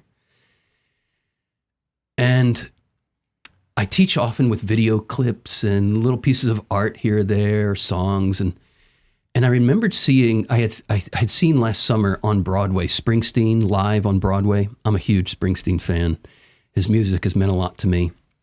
I'm not a fan of his politics, of course, but his music has meant a lot to me. And it's on Netflix, Springsteen on Broadway. If you want to see a master storyteller at the peak of his craft with music and storytelling and weaving the two seamlessly and really taking you on a journey of his own heart and opening it up vulnerably to an audience, watch Springsteen on Broadway on Netflix. It's brilliant. He talks about his Catholic faith. He talks about, he's not a practicing Catholic per se, but he grew up in the church in the 50s and 60s, and he talks about the impact of that, both for good and for ill in his life. He talks about the sacramental worldview that this gave him and how he brings that into his music, and this fighting for redemption, and I Believe in the Promised Land is one of Springsteen's songs. And he's talking about this vulnerably, and he's a master storyteller. And I just thought, I'm going to show that clip to my students where he's making all these connections with growing up Catholic and how this came into his life and his storytelling. And it's really beautiful, and it'll open hearts. And then I heard this kind of whisper in my heart, Christopher, tell your story. Do what Springsteen did for your students. Tell your story. And I'm like, oh, crap. But that's going to make me really vulnerable. And yeah, that's lead by example. Teach by showing. If you want your students to open their hearts, then open yours. And so I started taking down notes. What am I going to say? What am I going to say? And then I heard again, no, don't. Just trust me. Surrender to me. I will lead you. Just go with an attitude of surrender. You're not in control of this. Let me be in control of this. Let me lead you. And I won't get into all the details, but it took me into the most vulnerable place I have ever been with my students in my life. And I started walking through sacramental experiences from my childhood, things that I loved as a child, all of which became idols. And we're kind of looping back to what we were talking about earlier. And I remember the smell of Stan's Record Bar in Lancaster, Pennsylvania. This was a record store that I would walk after Catholic school. I'd walk like 5 blocks to downtown Lancaster and go into Stan's Record Bar and see if my favorite band had a new album. This is the only way to find out, you know? There's no internet in the 80s. This is 1983. And I remember the feel. I remember exactly where my favorite band was in the record store. I remember the feel of the weight of the records flipping to see if they had a new record. And I remember the day the Psychedelic Furs had a new album. They were my favorite band in 1983. And I pulled it out. I was like, yes! And the album was called Forever Now. This title is it's yearning for heaven. We want the glory forever now. We want it now. And I walked through the experience, this visceral experience of the music and that album and what that song, Forever Now, is one of the songs on the album, what that song meant to me. And I walked through the experience of how much I loved my home growing up and the smell of the fresh cut grass and the smell of bacon on Sunday mornings when my mom was cooking brunch and the memories that this stirred for me. And I latched on to music. I latched on to my home. Another big idol was feminine beauty. I told the story to my students. Man, this made me vulnerable. I was 6 years old, and we were headed off to Nag's Head, the beach in North Carolina, for a vacation the next day, and we had a babysitter who was coming along as a mother's helper. She was probably 15 or 16, and I would have been 6 years old maybe. And totally innocently, she undressed in front of me and my brother as we were getting ready for bed. She was getting ready for bed, and it was very innocent, but it was the first time, other than my mother, that I had seen the breasts of a woman. And I'm 6 or 7 years old, and I was overwhelmed by beauty, by the beauty of the feminine form. I was just absolutely overwhelmed. And that was a beauty that I latched onto and became an idol in my life. And the story is unfolding in real time. I'm in front of my students. I'm realizing that these things became idols in my life. Music was a beautiful gift that I turned into an idol. The love of my childhood home was a beautiful gift from God that I turned into an idol. The feminine form was a beautiful gift from God that I turned into an idol. And then I started unfolding, looking back at my life, how the Lord over the last 30 whatever years has been redeeming these idols in my life, untwisting my idolatry to show me that my love of music is meant to point me to heaven. My love of my childhood home is meant to point me to the home that is everlasting. And there I'll rejoicing in everlasting music. And the feminine form is a sign of heaven itself. Mary's body became heaven on earth, the dwelling place of the Most High God. And these idols have been being redeemed in my life. And then I felt this nudge of the Holy Spirit. I want you to show your students what it means to yearn for heaven, what it means to let idols become icons that redirects your desire towards the infinite. I'm like, no, Lord, don't ask that of me in front of 90 people. I don't want to do it in front of 90 people. This is like when you pray, go in your inner room and close the door. I'll let it out there. Don't ask me, Lord, to do it here. And I shut it down. Not going to do it. And then it came again. Christopher, I want you to reveal. I want you to show. I want you to teach by showing what it means to yearn for heaven. No, Lord, don't ask this of me. Please don't ask this of me. And I shut it down again. And then it came a third time. Christopher, I'm asking you, trust me. Follow me. And okay, Lord. I had been telling the students all week long, when the Holy Spirit comes, don't ask where he's taking you. Just go. Just go. And the Holy Spirit was trying to take me somewhere. And I was like, I don't want to go. I'll be too naked. I'll be too vulnerable. I'll be misunderstood. I'll be rejected. But he called, and I finally, after I put up wall after wall, I said, okay, Lord, I'll go. And when I said, okay, Lord, I'll go, I fell on my knees in front of the Tilma. We have the Tilma hanging up in front of the room. And this whimper, this yearning, this ache welled up from deep in my gut. And I just sobbed. And it was a cry for heaven. That's what it was. And to this day, I don't know exactly how my students received all that. Some of them shared with me that some kind of grace bomb exploded in the class when that happened. A few shared some memories of their own childhood that was coming back to them and how the Lord was untwisting things for them. Okay, praise God, let it be. I'm sure other people thought it was the most inappropriate thing they might have ever seen a teacher ever do. But I was doing my best to follow the lead of what I thought the Lord was asking me to do. And I do know this. The people who have had the biggest impact on my life have been the ones who have been willing to be naked, to expose what's really going on in their hearts, the good, the bad, the ugly, the beautiful. Mm-hmm. And I don't even know how we got talking about this. I have no idea the thread of this conversation. How do you deal with criticism on such a public scale? I mean, it's one thing for somebody who doesn't have much of a platform, who's being vulnerable in front of friends, and often friends are unwilling to be vocal in their criticism, but anyone with a platform gets mercilessly criticized. Yes. How do you personally deal with that? You just said there were probably people in the classroom who thought it was the most inappropriate thing they've ever seen. I'm sure if we went online, just like if we typed in my name, there would be public criticisms of you. There have been many. I'm so glad that you're vulnerable. I look at people like, I think one of the reasons Jordan Peterson is so effective is that man is so vulnerable. He is vulnerable.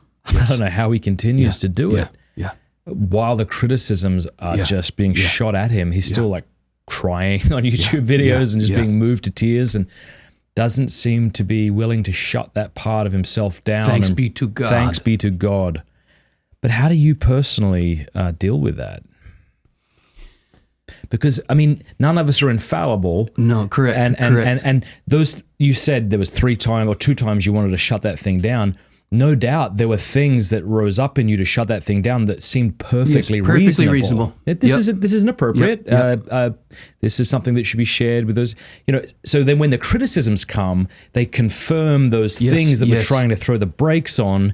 And even as you sit here now, you're not 100% certain, I'm sure, infallible, certain, that you did the right thing. How do you deal with that? I have to know that I'm loved, even if I got it totally wrong. Even if my critics are 100% right. I have to know, it doesn't matter. It's okay. Because my identity doesn't come from what you think of me. Yeah. But do I live that perfectly? Hell no, I do not. I would also say, as I look back at 25 plus years of having a ministry, in the public eye, that I've by necessity, I've learned more, again, not perfectly, but more how to straighten up and find my identity here. And if I'm looking for my identity here in what people are saying about me, it's a death trap. Yeah. It's a suicide rap. We got to get out while we're young, because tramps like us, baby, we're born to run. Springsteen, sorry. It's a death trap. To seek my identity in what other people think of me is a death trap. When I went through some really painful public criticisms many years ago, it was really wrecking me.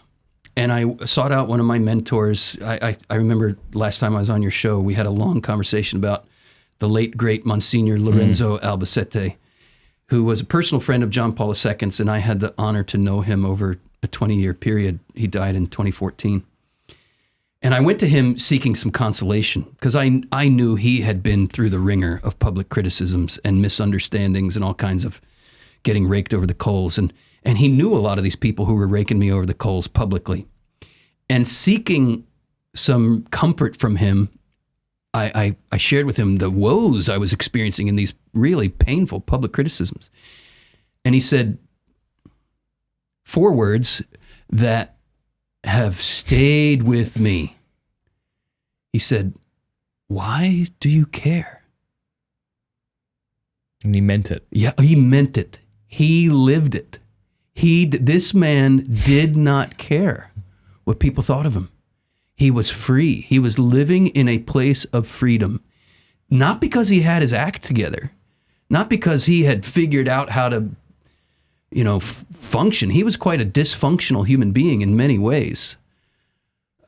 But he knew he was loved there. He knew he was loved. And that captivated me. And I'm only slowly learning it. Why do you care? That's great. I was at a gathering just last Friday of theologians, scholars, like the real scholarly types. I'm a theologian of a sort, but I don't consider myself a scholar, right? I was with some real scholars. This is what they do, scholarship. I consider myself much more an evangelist. I dip into the scholarly world and I draw as much as I can, and then my goal is to regurgitate it, translate, like the mama bird who chews up the food, and then that's not maybe the best image for my students, but anyway, that's what I consider myself. But I was invited to this. Every once in a while, I'll get invited to these symposia, if that's the right way to say it, where theologians and scholars are presenting their papers. I cannot read a paper for the life of me. No way, I can't do it. I'll share some key ideas and quotes, and I'll read them, but I'm going to try to make a connection with my audience, not just read a paper. I can't do it. Anyway, there are all these scholars reading their papers, and at the end of the symposium, we had some nice conversation over some wine and dessert, and there was something I had said in my lectures that one of the theologians there corrected me on in the presence of these other scholars. And it was good correction. Something I was saying was kind of confusing the processions of the Trinity. And when she pointed it out to me, I was like, oh yeah, that's something I get. Yeah, I see that. I need to fine tune my language there. If that had happened to me 15 years ago, I would have been a mess, because I was desperately looking for other people to tell me who I am, and particularly from theologians, because I was striving to be one, right? And I wanted the theologians to affirm me and give me some bennies and tell me how good a job I'm doing. Well, what I ended up getting was real public criticism from all the people that I wanted the bennies from. And it was great medicine. It was great medicine for my bent soul seeking my identity in wrong places. Not that I didn't have a little bit of that shrinking feeling the other day when this theologian in the presence of other scholars pointed out I needed to fine-tune my language and what I said was not correct.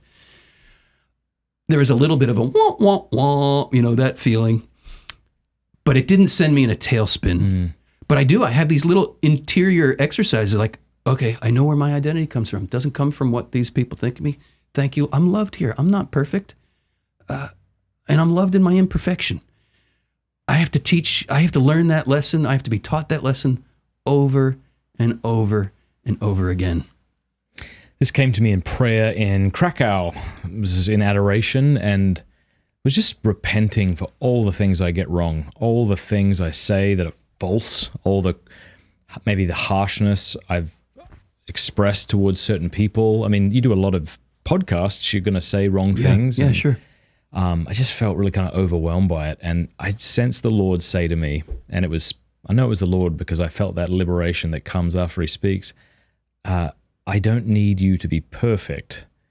I need your humility and obedience. Boom, that's Jesus. Yeah. And that's Jesus. And what I sensed in those words was almost like, you really think I need you to speak perfectly in order to convert souls?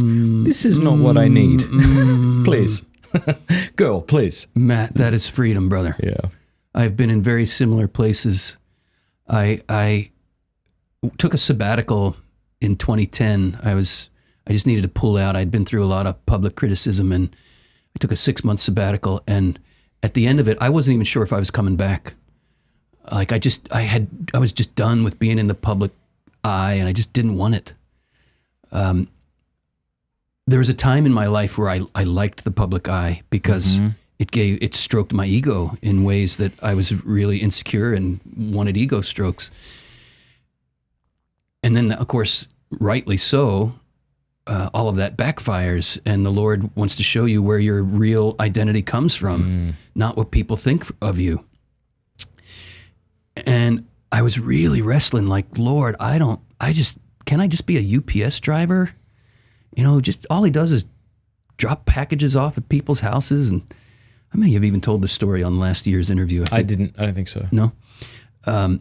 Anyway, I that's kind of my go-to fantasy when ministry work gets really hard.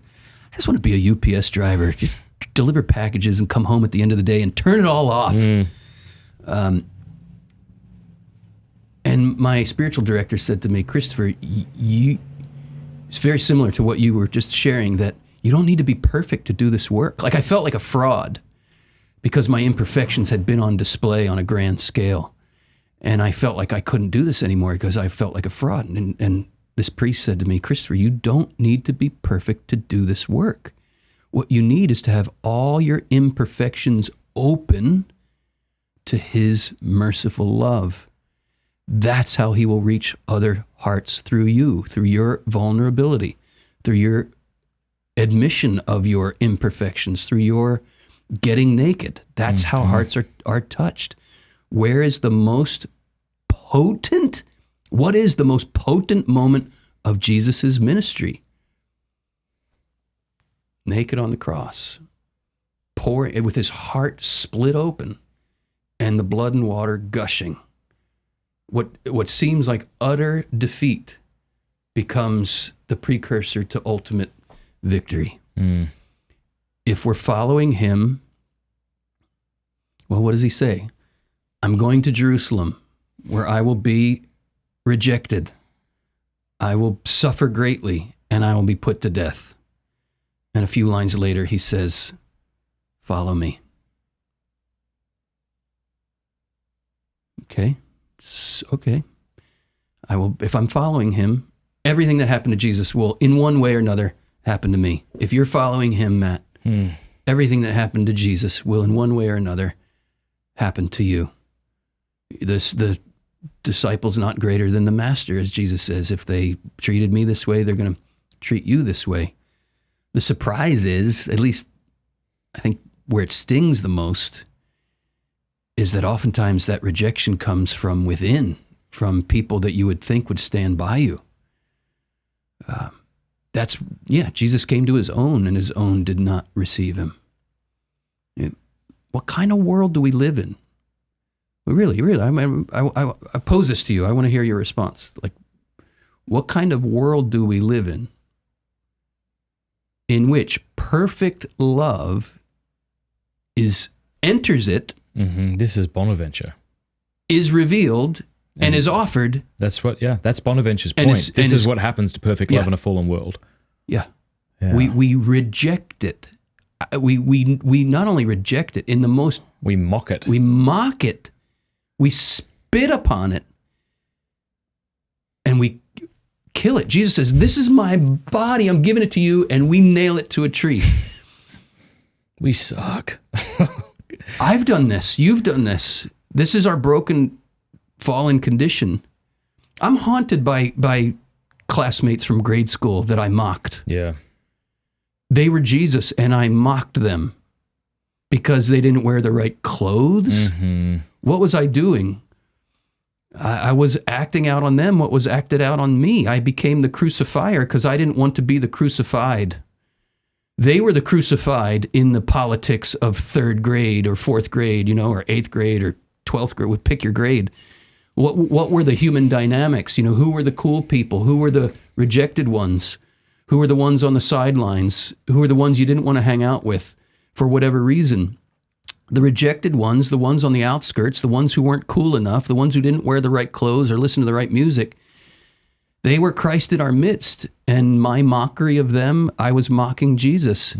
And at the same time, I was really mocking the Christ in me. I was rejecting the crucified Jesus in me. I was crucifying Jesus in me by acting out the pain I felt on them. That's really part of what was going on there. I was reading my morning prayer in the Magnificat several months ago, and I forget what psalm this line comes from, but it says about God, he has never despised the poverty of the poor. Broke my heart because that's all we do, not all we do, but in our fallen state, we mock the poverty of the poor, whether it's how they look or how they speak or what they wear. The poor, it's funny, like we can romanticize the poor. Yeah. Love the poor.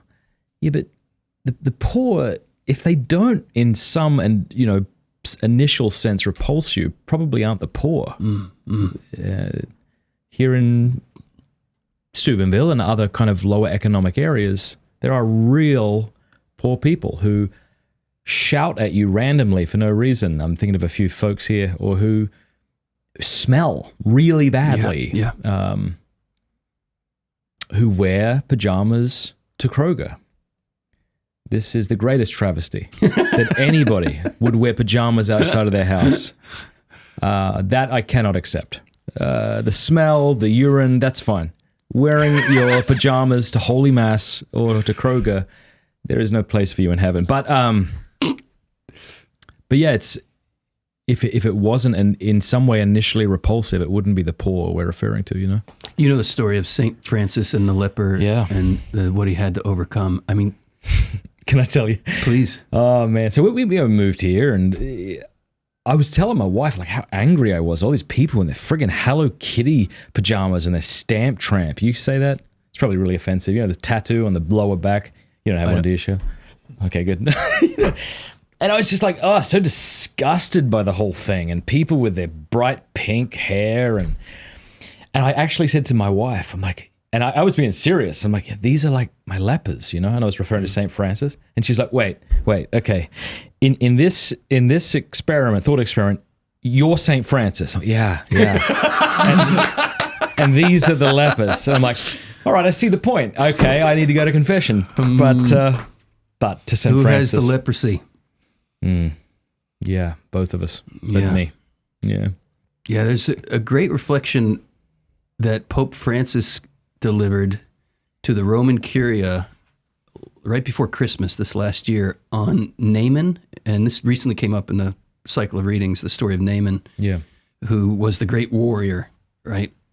Syrian warrior, and had won all these battles, and he won this renown.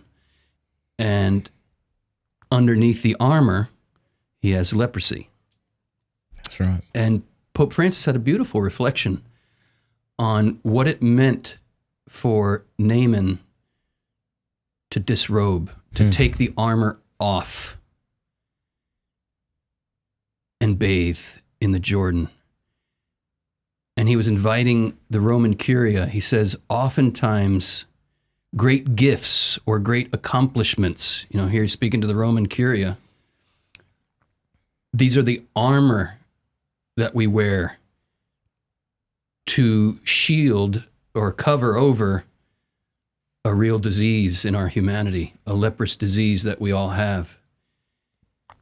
And if we cling to our armor, and we're back to that passage, right? Yeah, you build it up. If you build this wall around you to protect yourself and don't let it come down, you'll lose your life.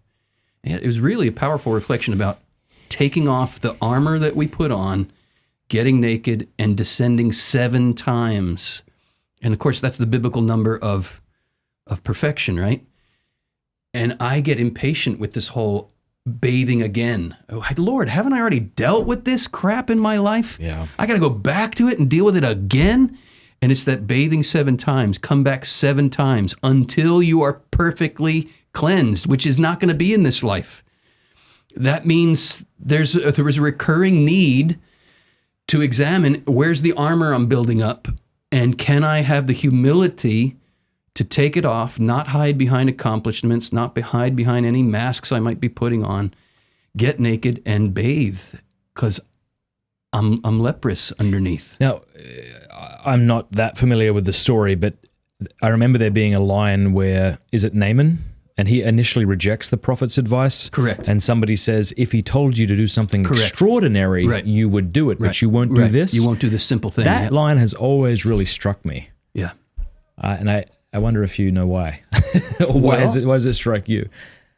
It strikes me because there's a simplicity of just exactly. go and bathe. We want the grand. We want our healings to be some extraordinary thing. But what if it's just simply going to confession There you go, yeah. and receiving the Eucharist and opening your heart when you do it? What if it's just simply learning to love your spouse in the thing that bugs you most about your spouse? What if it's simply walking up to one of these people with pajamas at the grocery store and just giving them clothes? No, what were you going to say? And I don't know, saying hello. Hi, yeah, you're exactly looking right. in their Of course eyes you're right, yeah. and treating them like a human being. Yeah. And in the process, examining, why is this bugging me so much? Here's a line. We despise the poverty of the poor because we despise our own poverty. Boom. Absolutely. And see, you and I, we've learned how to mask that stuff. Their poverty's more on display, and we're like, cover that SHIT up so I don't have to look at it. Because what I'm really looking at is a mirror of stuff in me that I don't want to look at. There's my cousin once said something to me. You know, there's people say things, and it could have been 30, 40 years ago and just stays with you. Yeah. I have a cousin who went to on spring break somewhere, and there was this nude beach in Miami, and he found himself walking across this nude beach, and there was a woman who was nude, good, and very overweight. And my cousin said, he was describing his experience. Oh, then you had these women over here who were naked. But then I saw this person. I was like, cover that up. That hurt. That in one sentence summarizes a deep neurosis in my family. Okay. Yeah. Which is cover that up. Cover that up. Don't let your warts, don't let your wounds, don't let anything that... Don't you let your mess. Don't let your mess show. Yeah. Don't let anything that would make anybody think our family is unlovable be on display. That is seeking your identity here from what others think of you. And it leads precisely to building that wall that if we keep it up, we will lose our lives. Between here and the beatific vision, every wall that we have erected, every fig leaf that we're hiding behind has to come down. And I'm here in John Cougar Mellencamp. When the walls come tumbling down, they all got to come down. All of them. Between here and the beatific vision. So let's start now. Yeah. Let's start that. That's the interior journey. It's an integral part of the interior journey. It's not the whole interior journey, but it's a very important part of the interior journey. Yeah, we talked about this last time, and I don't want to have to rehash the whole thing, but sometimes our prayer regiments are walls. One saint said the best way to pray is to not have a plan, or something to that effect. It was from Jacques Philippe's book on Time for God, I think it was called. But this intimacy you're talking about is scandalous to some Christians. Yes. Which is so odd. It's the scandal of the cross. They've made Christianity into some other thing. Yeah. And it's a temptation. It's a temptation around the cross. I think it would be safe to say that in the end, every false version of Christianity and every falsity in every religion is some attempt to get our hands on the spiritual goods, but not through the cross. Not be naked. Not be naked. Yep. It's forever now without the suffering. Without the suffering, without the cross. And that becomes an idol. You just showed me a clip of, who's the priest from? Father Jason, right? Yeah. We were talking before we went on air, and you showed this clip of what he was saying about how we can look for a false religion in political leaders who will give us what we want, who are pro-life, who are pro-marriage, and yet they're also selling us a bill of goods. And if you're looking for true religion, our leader is going to be naked with holes in his hands, nailed to a tree. That's our religious leader. And we want the strong man. We want right. Are we willing to? We want Barabbas over the Son of God. Ooh. Do you know what the name Barabbas means? Yeah. Tell folks. You tell folks. It's your show. Well, Barabbas means son of the Father. Barabbas. Yeah, son of the Father. So we have to choose between two sons of the Father. Yeah. Yeah. We have to choose between the crucified or the crucifier. Mm-hmm. And when we chose Barabbas, we chose the one who inflicted the pain rather than absorbed it. And we got to be careful here. It doesn't make us doormats, right? But there is a time where we must follow Christ the whole way. And we must have prudential judgment in when our hour has come, right? There are times where they were dishing out punishment on Jesus and it wasn't his time to open up and receive it. And he walked through the crowd, as I was saying earlier. But eventually his hour came where he had to absorb the horror of sin and death in order to bring about the greatest victory over it. And I get suspicious of certain movements in the church, and I don't mean formal movements, but I mean currents in the church of kind of a get out there and fight. It's a are we fighting as Christ fought? If we think we can fight on the terms of the battle laid out by the enemy, we will be taken out by the enemy. Christ shows us the way to fight is very different than the way the enemy fights. Yeah, martyrdom. Yeah. That's why we hold them up, right? Speaking of the marriage ceremony and martyrdom, my friend Derek Cummins pointed out that in the Eastern, we talked about the Anglican Ordinariate, in the Eastern wedding ceremony, the husband and the bride wear crowns. Crown one another, yeah. We initially think of that as the king and the queen of their dominion, which it is, but it's meant more deeply to mean the crowns of martyrdom. What a really fancy, pretty nice way to talk about what's about to happen. Here's a golden crown. You're going to die. Yeah, might it not be more fitting to place a crown of thorns on them?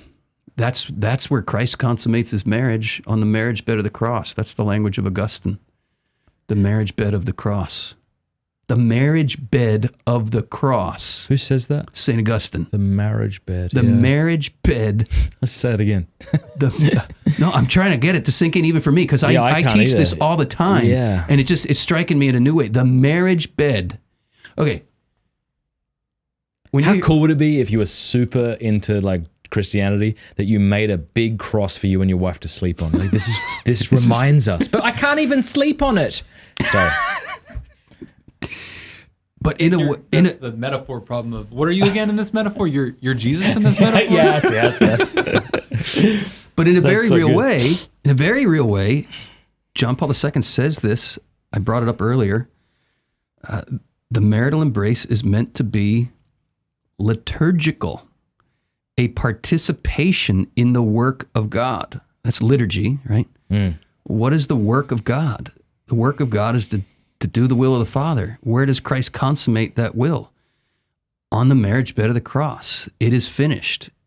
In Latin, consummatum est. It is consummated. What is consummated? The marriage of Christ and the church. The altar at the Mass. When we understand and we're looking at the Mass as John Paul II invites us to, he says the Mass, the Eucharist, is the sacrament of the bridegroom and the bride. Keep going. I didn't mean to interrupt you. I want you to talk about the baldacchino or the baldacchino. Yeah. We'll get to that. So the altar at the Mass is the marriage bed where the sacrament of the bridegroom and the bride is consummated. And the baldacchino over the altar is... Explain to people what that is. So if you can picture the high altar at St. Peter's, this is a great example, where we had, I think it was it Bernini or Michelangelo who designed that No idea. baldacchino? I think it's one of them. Anyway, over the high altar, you have this huge canopy that is situated right above the altar, and it's called the baldacchino, and it comes from the Jewish tradition of the marriage bed, where there would be this tent, if you will, placed over the marriage bed.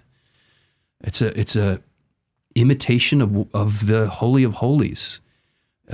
Only the priest enters the Holy of Holies to offer the ultimate sacrifice.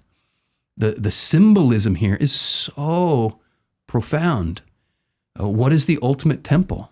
Do you not know that your body is the temple of the Lord? When Christ says, tear down this temple, I'll rebuild it in 3 days, what does John say? He was talking about his body, right? The high priest in the marital embrace, this is the symbolism of the baldacchino. The high priest is entering the Holy of Holies. The theology of a woman's body is that of temple, dwelling place, right? We see this fulfilled in Mary.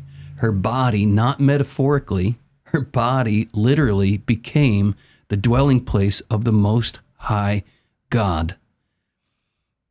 Every woman shares in this dignity. Her body proclaims dwelling place of the Lord. How lovely is your dwelling place, O Lord, mighty God. If I can loop back to what happened to me when I was 7 years old and I saw that babysitter, did I know that this was happening? No. But deep in my being, at the purest level, of course it was distorted in my fallen humanity, but at the purest level of my humanity, what was my heart saying? How lovely is your dwelling place, O Lord, mighty God. One day within your temple is better than 1,000 elsewhere. This is the theology of the marital embrace. The woman is temple. The bridegroom is priest. The priest enters the Holy of Holies to offer the ultimate sacrifice of flesh and blood. And this is how life comes into the world. Is this the way we think about sex? If not, why not? Because there's an enemy who is hell-bent on blinding us to this mystery. Because if we start to see truly the theology of our bodies, the theology of maleness and femaleness, and the call of the two to become one flesh, it's the mystical key that opens us to the wine cellar of union with Christ and the church. For this reason, a man leaves his father and mother, and the two become one flesh. This is a great mystery, Paul tells us, and it refers to Christ and the church. We hear that scripture when it comes in the cycle of readings, it goes in one ear and out the other. Whereas John Paul II and the whole mystical tradition is telling us this passage, this is John Paul II, this passage is the crowning of all of the themes of sacred scripture that ebb and flow like long waves throughout the Bible. This is the compendium or summa, John Paul II says, of everything God wants to tell us about who he is and who we are and why we're here and how we are to live our lives. And that's why the enemy is hell-bent on pornifying our vision of the body. Because when it's pornified, it's no longer mystified, if you will. It's taken us in the wrong direction. But Christ comes to unporn it, if you will, to deporn it, to purify us, to purge us of all those diseased ideas and understandings so that we can recover that mystical key that will take us into the wine cellar. What did you just say there? Pornified so it can't be mystified? How did you put that? Do you remember? How did I say it? That's the first time that ever rolled off my tongue. Well, I said that the enemy wants to pornify our vision of the body so that it will no longer be mystified. So the reason I ask you to... I mean mystify in the sense of mystical. Sure. Mystical. Not confusing. Not confusing, right. I say that because also like when you encounter the mystical, it also untwists the pornified. How do we overcome evil? With good. So this is what happened to me. I remember seeing my wife breastfeed for the first time, and the horror of pornography could not have been more evident to me. I mean, I already knew that pornography was horrible. But when I saw my wife breastfeeding my son, I saw in the clearest way I think I've ever seen it the evil of pornography. Yes. You were you were tasting it in a way. You were tasting the evil of pornography because you were seeing the holiness. And here we're looping back to what we were saying earlier about taste buds and taking the world in with our mouths. I saw a video on YouTube some years ago.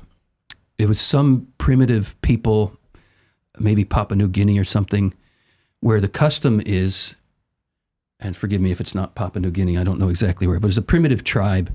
And the custom is right after birth, the woman places the baby on her belly. So the baby comes out of the womb, she grabs the baby, places it on her belly, and she just lies there, bare-breasted. And the newborn infant crawls to her breast. knows, So cool. The newborn infant knows how to find the breast. And over a period of maybe 10 minutes or so, shimmies its way up to the breast and latches on. Forgive me for making your microphone a breast there, but latches on. Where does that come from? And what does it say sacramentally about what a human being is?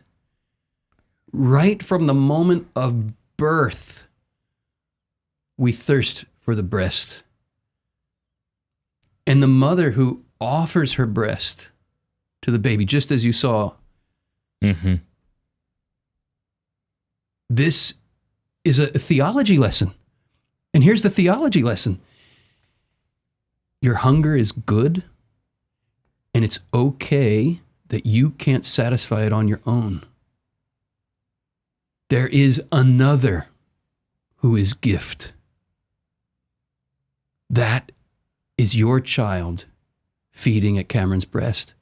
Your child is getting that theology lesson. No wonder we're so obsessed about breasts in our world. When you untwist all of that obsession, it brings us to this fundamental truth that we hunger.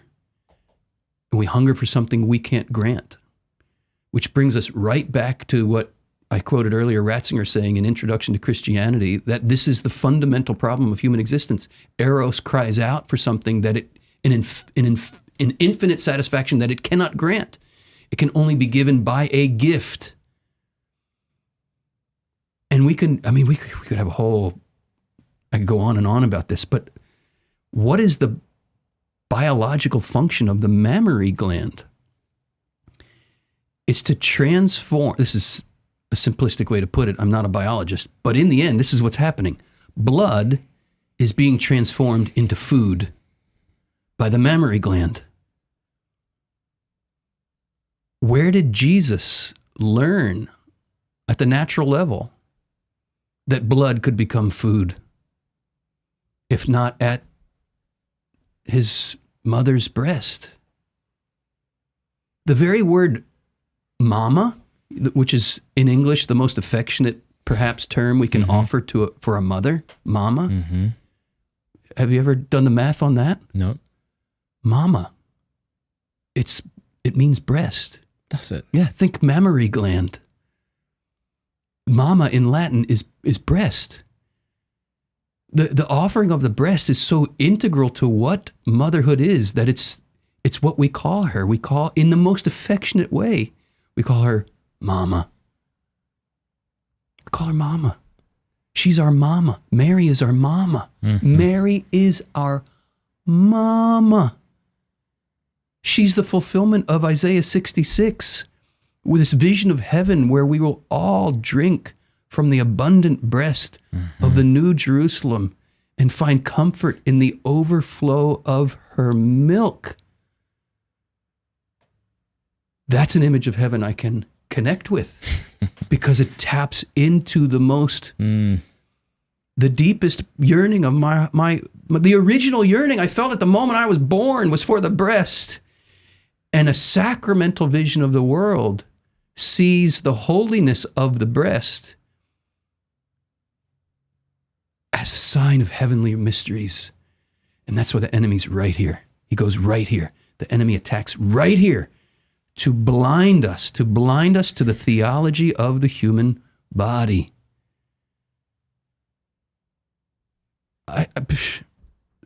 7 years old, the sight of that babysitter's breasts, and the way I latched on, not knowing anything about sacramentality or how this is actually holy and meant to point me to heaven, I just latched on to the thing that was right in front of me, and it's been the lifelong idol from which I have needed purification. But what we need to, I think, a very important lesson here, and I can beat myself up, is so important, that behind every idol is the desire for the true God gone awry. Can I quote something from Wojtyła in this book? Yeah. Can I say something about this book? Please, yeah. Okay, this is a great privilege for me to present this to all of you people. Where's the camera I can look at? Right there. You guys. It's a great privilege for me to present this to you guys. This is, up till now, an unpublished retreat that Karol Wojtyła, who became St. John Paul II, delivered to artists during Holy Week of 1972. It's called God is Beauty, a retreat on the gospel and art. And I was surprised. I didn't even learn of this, the existence of this, until 2015 or 16. I was reading a book by Stanislaw Grigol, who was a lifelong friend of John Paul II's. He was also a professor of mine in graduate school. And he mentioned this retreat to artists that Wojtyła gave. And he said it forms a single whole with John Paul's Theology of the Body. What? And I've never even heard of it. I contacted a friend of mine who I knew it was published in Polish. He mentioned that in the book. So I contacted a friend of mine in Poland. I said, can you help get an English translation of this for me just so I can study it for myself? And when I read it, I said, this has to be made available. Yeah. So coincidentally, the Theology of the Body Institute was just in the process of starting a press. Mm-hmm. And this is our first offering. We got permission from the Vatican to do an official English translation, as official as it might be. And who did the imagery? The images is beautiful. Yes, my son Thomas, Dave Leiberg. Dave Leiberg is the artist, but my son Thomas kind of stylized them.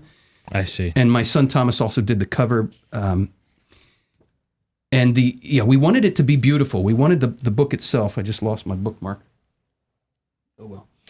We wanted the book itself to be beautiful. So it has these beautiful images inside, and I invite the readers to pay attention, because the visuals in the book, like this of the woman, will take you on a journey. She will reappear later in different form, and you'll see how the visuals themselves kind of take you on a journey. But I want to point out what I believe, and it ties into exactly what we were saying about. Can I just let people know that they can get this book by clicking the link in the description below, and if you use the promo code PINTS, you get 20% off. Yep. So go check that out. And that's 20% off as many copies as you want of that book. So if you want 100 copies, you get really 20% off 100. Yeah, 20% off of as many as you want. And the first 60 pages or so are the retreat itself. And then the rest of the book is, I have a commentary in there, and then we have reflections from some other theologians and artists just unpacking some of the themes. It's a 5-lesson retreat delivered during Holy Week in 1962. But this point was the one that stayed with me the most when I first read it, and it's directly related to what we are saying. Is our approach to the body that of an idol or an icon? And what do we do when we recognize this idolatry? We all have this temptation to idolize the human body. Listen to this. Is this John Paul? Or this is Wojtyła himself. Direct quote from Wojtyła. Follow along. I'm on page 24. Yep. The final paragraph. This is Wojtyła himself telling a story from when he was a young priest studying in Rome. Okay. I need my glasses. Me too. Speaking of getting old. Yeah, there it is. Decay of the body. Guess what, Matt? It all leads to glory. If we accept the humiliation of the body, it leads to the glorification of the body. Those are some pretty smart glasses. I don't know. Well, thank you. Thank you. Okay, he says, this is direct Wojtyła. I'm reminded of the day when I wandered for many hours around the baths of Diocletian in Rome. So background here, This is where the masterpieces of Greek sculpture are housed. And what are the Greeks sculpting? The human body in this very stylized, idealized, naked form, right? So like every culture, the Greeks had this idealized way of portraying the naked body. What did this young saintly priest do? He ran the other direction and said, it's evil. Do you think that's what he did? I don't think he did that. No, that's not what he did. He said, I encountered in these baths the masterpieces of ancient Greek sculpture. That was a very laborious day. And he underscores this a couple times, that he took great efforts, and it was a labor to get out what were they really looking for in this portrayal of the body in this way. He says, I took great pains to understand their art. And I noticed with what immense effort all those people, those great masters of sculpture, had sought to demonstrate perfect, absolute beauty in the human body. And here's the key in the next line. And in doing so, he says he came to realize that they were looking for the Incarnation. Whoa, pause. Let this sink in. In our quest, and let's call a spade, the idolatrous quest for perfect physical beauty, which every culture manifests in one way or another. Every culture has its ideal of what the perfect body is, right? This has been blown way out of proportion in the modern world with the way we can alter the human body with computer technology. And you've seen those videos, I'm sure, like the Dove commercials where they demonstrate how images of a woman's face and body get photoshopped. You haven't seen it? You haven't? They're worth looking up just to see how we are being deceived by, the advertisements as to what the human body is, quote, supposed to look like. Anyway, so every culture has these idealized images of the human body. What does Wojtyła say? I took great pains to get underneath it. What are they really looking for? And he concludes they were looking for perfect beauty manifested in the human body. And guess what? What's the title of this retreat? God is beauty. God is beauty. God is perfect beauty. And that perfect beauty was manifested in the human body. You got to keep reading. Okay, here I go. Let's read the whole book. This looks... Okay, so this is what he says. After this walk for many hours... And he says again, it took such great effort to spend time with that ancient pagan art. Listen to this. I understood the gospel anew. Wow. And I understood it better.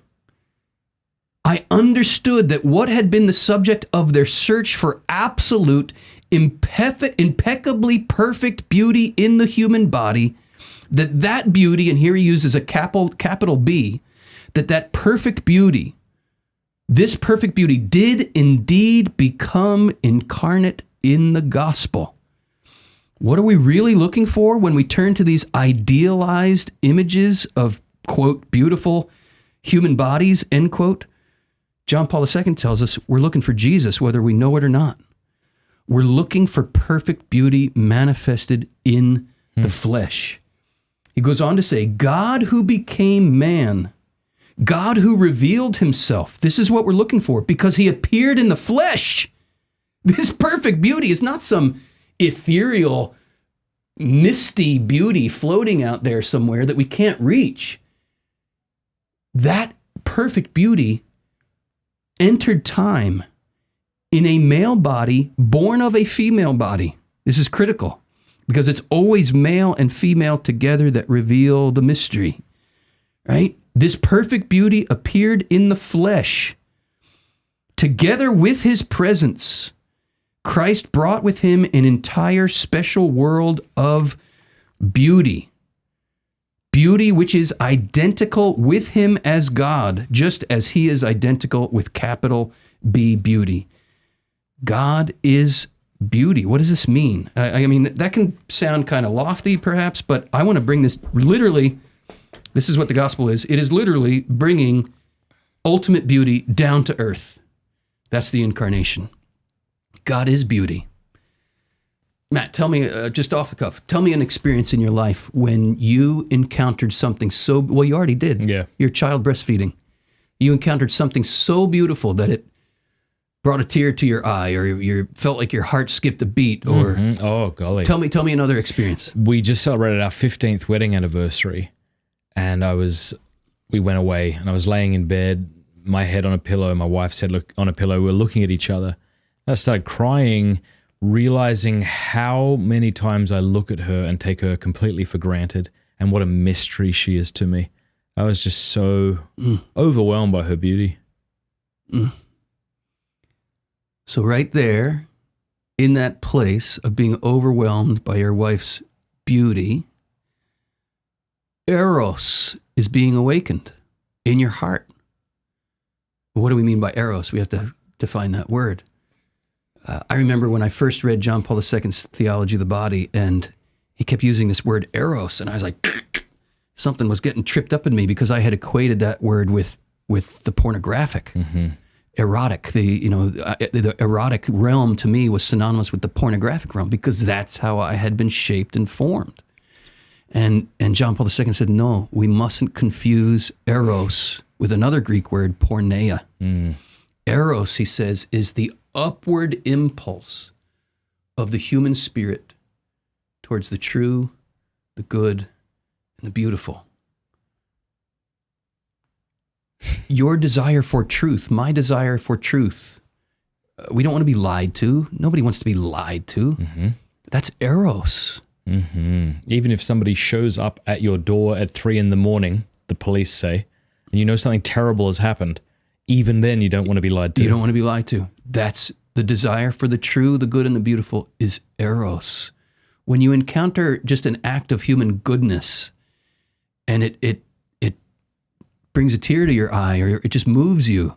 I remember a flight attendant one time saw that I had asked another flight attendant if I could have some milk with a cookie that I had from like the leftover lunch box at the church seminar that I was speaking at. And they have milk on the plane, but I know because I know how planes work, that sometimes you can kind of coax a little carton of milk out of the flight attendant, and sometimes she'll say, no, it's just for the coffee. And I got one of those, no, it's just for the coffee ladies. But this other flight attendant saw this interchange, and she looked at my cookie, and she could tell I was disappointed. And she comes up, she puts her hand on my arm like this. She says, I'll get you a carton of milk. Instant tears. Wow. Just this act of goodness, human kindness. That's Eros. It doesn't mean I wanted to jump in bed with her. Right. My heart was awakened by the good, the beautiful. When we encounter something so beautiful, it brings a tear to our eye, or it stirs some inexplicable yearning. That's Eros, right? So when we encounter the true, the good, the beautiful, Eros is awakened in us. And that Eros, John Paul unfolds this here, but also elsewhere. He unfolds it implicitly in the retreat. I unfold it explicitly, proper sense of the word, not, you know what I mean, in my commentary, that the proper name for that attraction is Eros. And that Eros is ultimately a desire for God. God is beauty. Our yearning for God is what the saints call the holy longing, the holy Eros. We are to become, each and every one of us, this is the journey of the Christian life, we are to become an all-consuming Eros for God. St. Augustine says, the journey of the Christian life is to be trained by longing. We will, just as Augustine did, if we're aiming our longing for God at creatures, we will exhaust them like the prodigal son. They won't give us what we're looking for. And please God, that will bring us to a place of conversion, as it did for Augustine.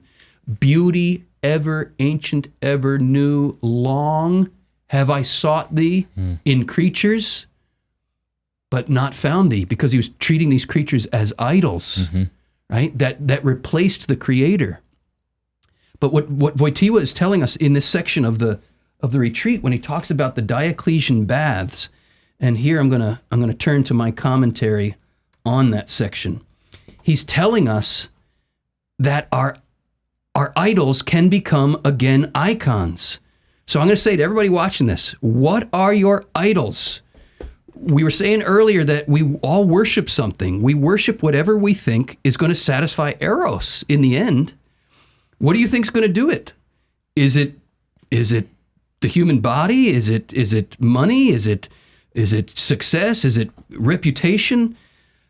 We must allow our idols to be untwisted so that they can become again icons. And here's my commentary on that passage that I just read.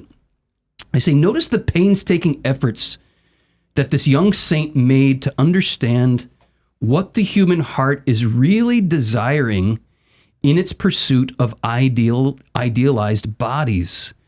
It's looking for ultimate beauty in the flesh. All right, pause there. If Christianity is real, if the Incarnation is real, then ultimate beauty has been manifested in the flesh. This is not a footnote in Christianity. This is the source and summit of everything we believe. This is the body of Christ given up for us.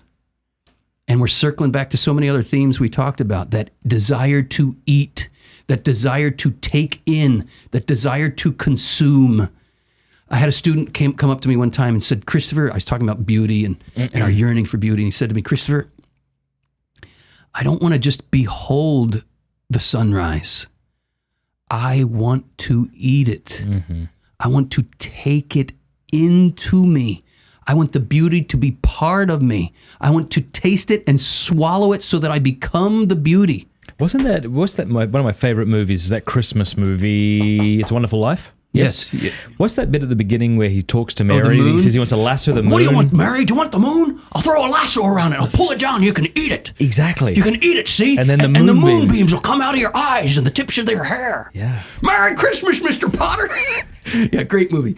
There's some bad theology in there, though.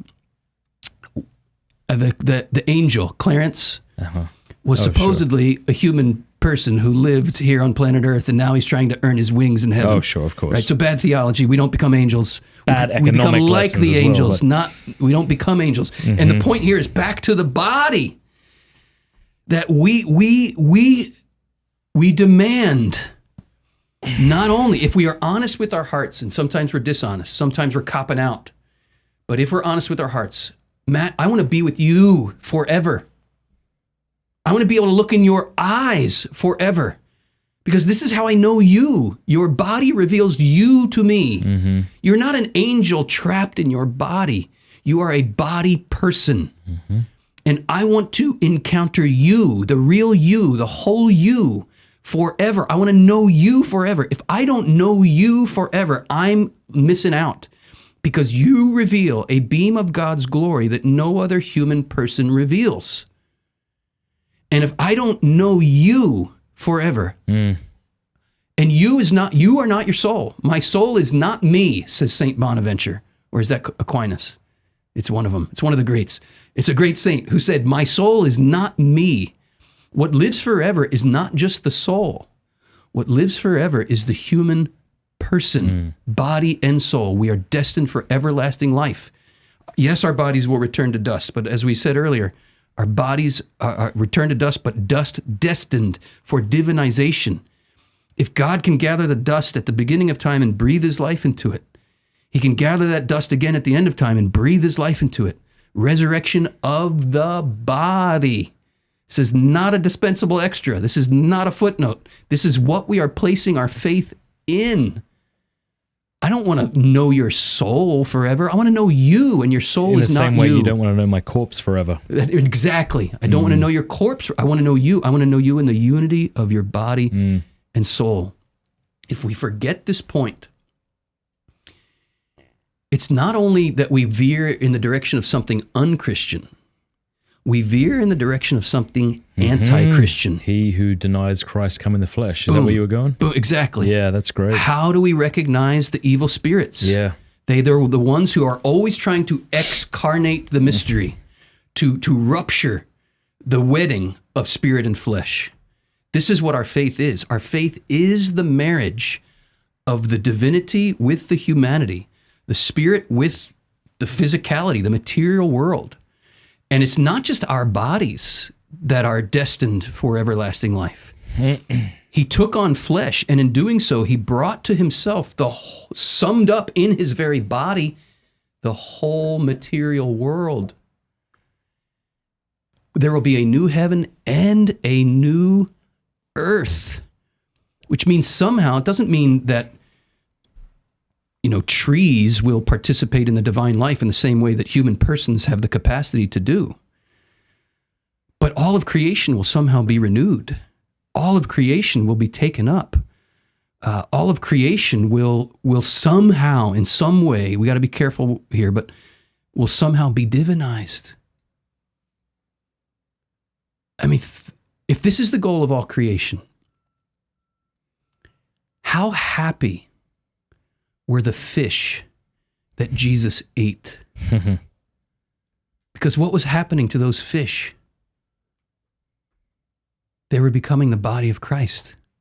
They were becoming divinized by Jesus eating them. How happy were the figs that Jesus ate?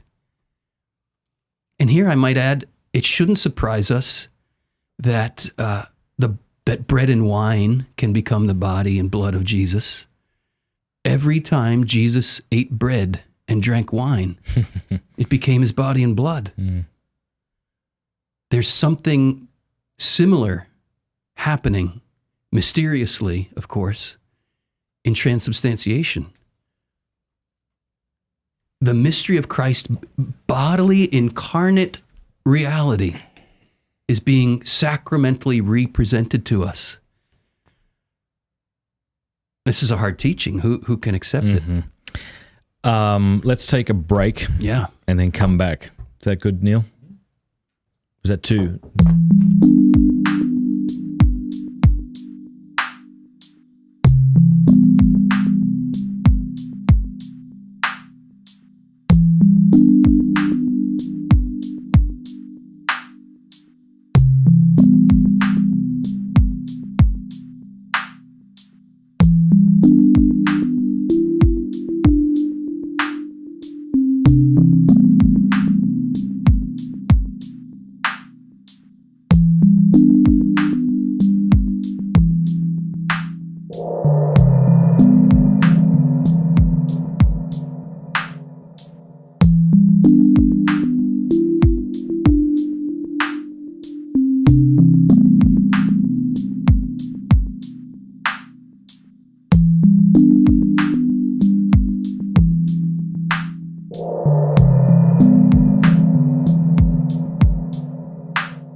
And we are back from the bathroom. Well, I'm back from the bathroom. Hey, everybody watching right now, I want to invite you to go check out Hallow, which is a prayer and meditation app that is becoming more beautiful and sophisticated by the day. Hallow.com/MattFrad. HALLOW.com/MattFrad. Fantastic app. I use it regularly. There's sleep stories. It helps you pray the rosary, the Divine Mercy Chaplet, leads you through Lectio Divina. I believe Bishop Robert Barron has recorded all 150 Psalms, and so you can listen to a Psalm every morning. It's really, really good. Have you ever heard of Hallow? Mm-hmm. It's not just one of these things I'm talking about because they're paying me. I'm actually really excited about it. In fact, I was in Adoration the other day and I saw a woman with gigantic headphones on, and I'm like, I bet that's what she was doing. Or Bruce Springsteen, one or the other. But hallow.com/MattFrad. If you download the app right now, they do have free content so you can try it out. But if you want access to the entire thing, go to hallow.com/MattFrad, sign up there, and you'll get, I think, 3 months free so that you can try it out and then decide to pay the nominal fee monthly. It's really, really, really, really good. Really, really beautiful, too. You should do a sleep story with them. They invited me to, and my schedule didn't allow it when they wanted me to do it, so if I can get that back on my schedule. I would never tell Scott Hahn this, but sometimes I nap to him reading Romans to me. It feels really creepy. Really creepy. But his voice is so beautiful and deep, and so anyway. My wife has a book beside her bed, our bed. We have the same bed. Good. We're married. That she reads only. It's a book on some saint's life. I don't remember what saint, but she reads it only when she needs to fall asleep because it's so poorly written. Yeah, all right. Well, this isn't the case with Scott. This is just exciting enough that it keeps your interest as you're falling asleep. And I read the Song of Songs. For Hallow? Yeah. Oh, beautiful. Yeah. So check it out. Hallow.com/MattFrad. Hey, Hey, can I share one more passage from this book? Yeah. Which is really awesome. Okay. I promise. I can say it's awesome because I didn't write it. I mean, I wrote the commentary, but the most awesome part is what Wojtyła wrote.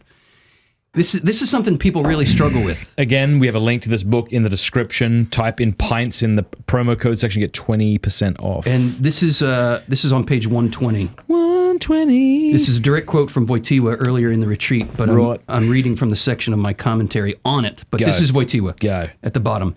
If a person would finally experience religion not half-heartedly, not merely from the perspective of a sense of obligation or an additional responsibility that weighs on me, if a person would experience religion in its fullness for once, that is, from God's perspective, then a fundamental internal revolution, a transformation would take place. The world changes. It gains a completely different meaning. Yeah.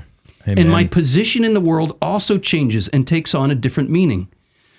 For as long as I remain the subject of a list of musts, he talks about this, when we look at religion from our own perspective only, religion becomes a list of things I have to do. Yeah, it's about I have to follow these rules. I have to believe these doctrines. He says when we approach religion that way, we have a very skewed, truncated vision.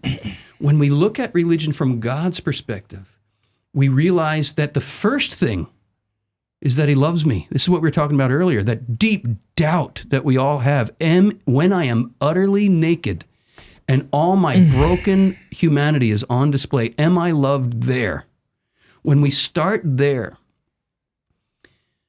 then the things we must do flow out of a love that we've received rather than an obligation that feels imposed upon me. Yeah. As our hearts are transformed by the experience of being loved, we want to learn what it means to love others. And in this way, we come to fulfill the law. Yep. But when we put the rules or the musts in the front, we're putting the cart before the horse. And if we do that, he says, need my glasses again, as long as we're doing it, putting the musts first, all these weights that we put on ourselves, when I live religion from that perspective, I do not have a real sense of the meaning of my existence. That's amazing. He goes into such rich themes in here, and I just want to underscore. How has this never been translated? Yeah, I don't know. So it was a retreat he put together, did you say during Lent? During Lent of 1962, Holy Week to be specific. It was specifically delivered to artists, but it's not only for artists in the sense that, I paint or I sculpt. Yeah. He says, Well, actually... here, this is in the back here. Let me read it. Oh, yeah. Go ahead. Not all are called to be artists in the specific sense of the term, yet as Genesis has it, all men and women are entrusted with the task of crafting their own life to make a work of art. To make of it a work of art, yeah. Yeah, that's what this retreat will help us do. It will help us make a work of art of our own lives. I think I've told you this before. Here's something I think you should do, because when people hear about the theology of the body and then they run out, like I did, and buy all of the lectures given by Pope John Paul II, it's very overwhelming. Yeah. You need to record, even pay somebody else to read his things in a lovely Polish accent, and then do like a 5-minute commentary on every lecture. That'd be cool. We are toying right now a few ministries devoted to the theology of the body. And hey, if you like this idea, let the show know in the comments so we can gauge this. But we're thinking of doing podcasts like that, where we're reading the text and offering some commentary. So that sounds like a good idea to anybody. Because I think what happens is a lot of people encounter your interpretation of John Paul II, and I'm like this whenever I hear anybody's commentary on whoever, Plato or whoever. I'm like, did he really say that? Like, is that really go to the what he source. meant? But then you're like, oh wow, he really did say that, just from what we've experienced here. You know, so that'd be cool. What is the Theology of the Body Institute up to these days, other than coming up with an amazing logo? You like our logo? Could you download the logo and throw it up on the screen for folks? It's so beautiful. The other one was crap. Yeah, the other one was crap. Sorry. Just to show you I'm being honest. I'm that glad. Was crap. This one's glorious. Yeah, I never did like that other logo. And I wasn't really I'm not going to pass the buck. Yes, I will. I wasn't in charge of that other logo. But I was hands-on in designing this logo. Beautiful. Thank you. I'm glad it is like really one of the most beautiful logos, other than Pints with Aquinas, that I... Do you recognize the symbols in there? Yeah, no, I don't know. Let me see. Do you have it up on the screen for folks? It's right between you guys right now. It's right between us. I mean... Do you recognize those flowers and the stars? What are the flowers and the stars? Can you turn the screen so I know what everybody's looking at? Just make sure we have the right... Yes, there it is. Yeah, not the two, folks. Flowers and stars. Genesis, I don't know. Revelation. Guadalupe. They're taken from the Tilma. Oh, I see. Those are the stylized stars and flowers from the Tilma. And the shape. Do you know the shape in the middle? You know what that's called? Well, I immediately thought of what I can't say on... You tell me. Well, you already said it. No, I know I said it. But it's a shape in sacred art called the Mandorla. And it does, let us be honest, have feminine connotations. What? I was thinking of an almond. Well, that's what the word Mandorla means. It's Italian for almond. Exactly. Wait, what? But okay, let's apply everything we were just saying. Can we do this? I mean, you can do it. I'll see how far I want to come. Let's try to apply everything we're just saying. Yeah. That, oh my gosh, am I seeing what I think I'm seeing? Scary. Am I even allowed to say it? I can't even say it on air. Where does that come from? Where does that idea come from? This is a shape that is it obviously has a feminine kind of connotation to it, and you're not mistaken to recognize that. Right. But our minds have been pornified. Yeah. Right? This is an art. This is a shape in sacred art that reveals the marriage of heaven and earth. So when you have imagine two circles coming together. Yeah. They like overlap. a Venn diagram? Yeah. And in the middle, you have this shape. Mm-hmm. Not just two circles. Oh, I see. Two circles coming together. Could you Google explanation of the Mandorla? Diagram, it? Google Mandorla explanation, and you should get two circles overlapping. Do you see it? Come on, Neil. How we doing? Definition of Mandorla. Explanation. Type Google Images explanation of Mandorla. I've noticed on Joe Rogan lately that people are getting a little bossy with poor Jamie. Now it's not only, I don't know, I watched that Mr. Beast episode recently. He had him on. And every 5 seconds, he was like, hey, Jamie, pull this up. I'm like, poor bloody Jamie. Used to be just Joe. We really do need to get a TV here. We're going to do that. That would be helpful. That's going to be great. We're going to do it. Patreon.com/MattFrag. Did you find it? Where you have two circles overlapping, heaven and earth overlapping? Yay, nay, maybe? I mean, this is well. So let me, whether we have the diagram or not, imagine two circles coming together, they're overlapping, and in the middle we have this shape. Yeah. You will see this in sacred art. Once it's pointed out to you, you'll see it pop up everywhere. You'll see it pop up on vestments of priests. You'll see it pop up on the Gospels. You'll see it, the way the womb of Mary is portrayed in the Theotokos icon is often that shape. And what is being symbolized by the Mandorla is the marriage of heaven and earth. Because the two circles, one heaven, one earth, come together. That shape in their joining is the Mandorla. Yeah, we got it pulled up now. You have it pulled up? Can I see it? Well, it's kind of small for. Yeah. Yeah, there we go. That's exactly it. So that's the Mandorla. You'll see the shape. Yeah. Once it's pointed out, you can't not see it. And it is a holy representation of the holy marriage of Christ and the church. The very icon in the church's tradition of the marriage of the Lamb has this shape. The Our Lady of Guadalupe is a Mandorla. What's happening in this shape? Again, the marriage of heaven and earth. And where is that marriage consummated? In the feminine body. It's consummated. This is St. Augustine. Yeah. The marriage between heaven and earth is consummated in the bridal chamber of Mary's womb. Which is what we're about to celebrate in 2 days. Yeah, there it is. There it is. So this, like, can I press in a little bit more? I just want to say this because there are viewers out here who heard you say, well, I don't want to even say what I think I'm seeing. The body is holy. Obviously, this is a veiled image, right? It's a veiled image where it's not a graphic image. No. But it's a veiled portrayal of a sacred mystery, ultimately, of what it means to be human, which is to open, like a bride, to receive the gift of the bridegroom. And this is what we were talking about earlier, that nakedness that is required, this openness of the human heart.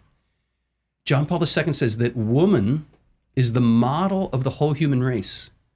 That woman's body reveals to all of us what it means to be human. Because for life to come, woman has to open, to receive, to conceive, to bear forth. This mystery of openness is essential to what it means to be human. And Mary is the one who teaches us this way of learning how to open. This is the theology of a woman's body. Openness to the gift.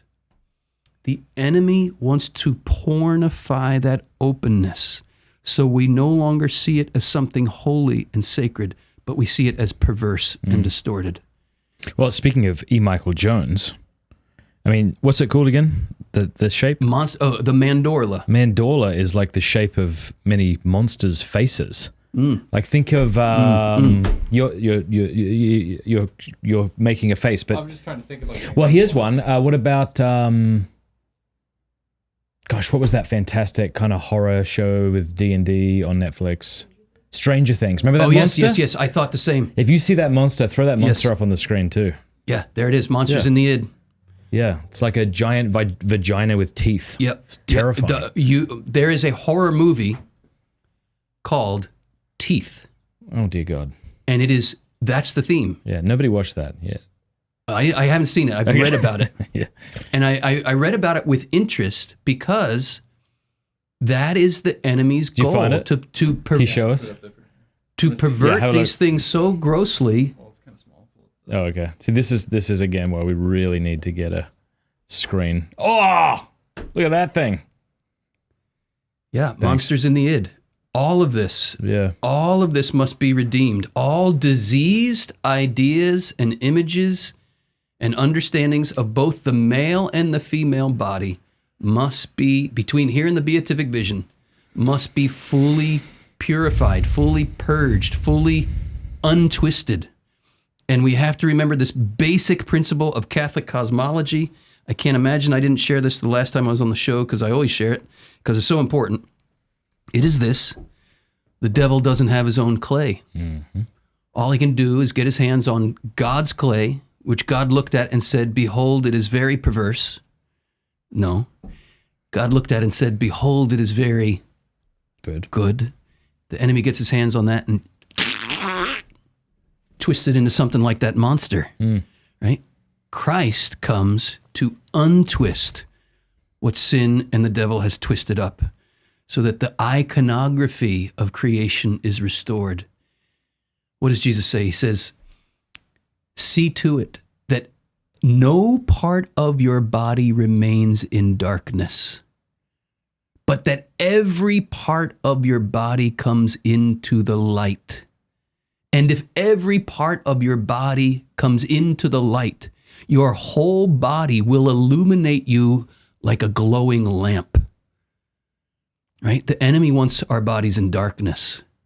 The Lord wants our bodies in the light. And he says specifically, let no part of your body remain in darkness.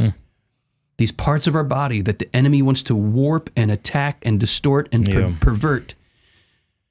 St. Paul says it very clearly. Those parts of our body that we think are less honorable. Why do we think they're less honorable? Because these are the parts the enemy attacks most violently. Those parts of our body we think less honorable, St. Paul says.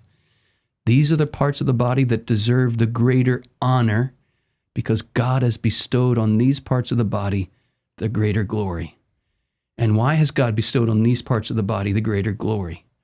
Because these parts of the body reveal the call to Holy Communion that reveals the mystery of the ultimate Holy Communion between Christ and the Church that takes us up into, which is really the ultimate Holy Communion, the communion of the Trinity.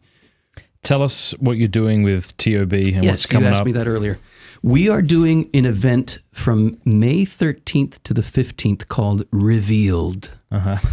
And we're doing a something new. You know, the online Catholic conference has become kind of a dime a dozen. Yeah. And we're doing something different. We are having a live conference that we're limiting to about 80 or 90 people. And then we are broadcasting that live, but with new technology that's going to allow some real creative interaction. Nice. So it's not just going to be watching talking heads and a pre-recorded video. Totally. We have Father Mike Schmitz coming. We have Jeff Cavins coming. We have Jason Everett coming. We have Bobby and Jackie Angel coming. Beautiful. We have, we were going to have some guy named Matt Frad come. Well, when is it again? May 13th to the 15th. May 13th. But you told me your schedule would not allow. Did I tell you that or did Melanie? I don't know. I don't know. But we were... So many good things to do. I know. You know? It's like Matt. you can't say yes to all of them. Believe me, I know. Yeah. But check out, do we have a link for them? It's in the description. Revealed. Yeah, Are they Revealed. coming to PA to do this? Yes. All of these speakers are coming to PA. Maybe I can come. I don't even know. And we're all going to be in the same room together. We're going to have, you can sign up for free if you want to do the online version. Of course, there's a premium pass you can get online that'll give you all the extra goodies. But the keynotes will be available for free. Look here. Look at your calendar. My little calendar. The keynotes will be available for free. But then the thing I'm most looking forward to is sitting down. I'm around, man. You can come. I could. I'm not saying I will. I'm just saying I could. All right. Well, let's continue that conversation. All right. What May 13th. I'm really looking forward to is we're going to have each of the main presenters will have a keynote on some theme of how the theology of the body makes visible, how the theology of the body teaches that the body makes visible what is invisible. This is a whole idea of revelation, the making visible of the invisible. And the goal here is to unfold theology of the body is not just the title of a bunch of talks John Paul II gave on sex and marriage. It's a pair of glasses that if we put these lenses on, the whole universe takes on its sacramental truth. We start to see the world as it really is. We start to see our faith as it really is. Next to the Mary course I teach, my favorite course to teach is when I go through the catechism from start to finish, wearing these lenses. The creed comes alive, the sacraments come alive, the moral life comes alive, the life of prayer comes alive. I love what Mikhail Waldstein said, that the theology of the body is the John Pauline lens for reading the catechism.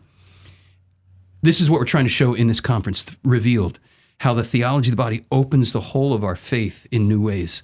So there'll be those keynotes from Mike Schmitz, Jeff Cavins, yours truly, Damon Owens, Jason Everett. I just want to go hang out with Jason. I miss him. Oh, I haven't come. seen him in a long time. Then come. Let's. That's one of the goals is for the speakers to get some time to hang together, and we're going to be filming some of that hang time where we're having casual conversations. All right. I'll come. Will you? I probably will.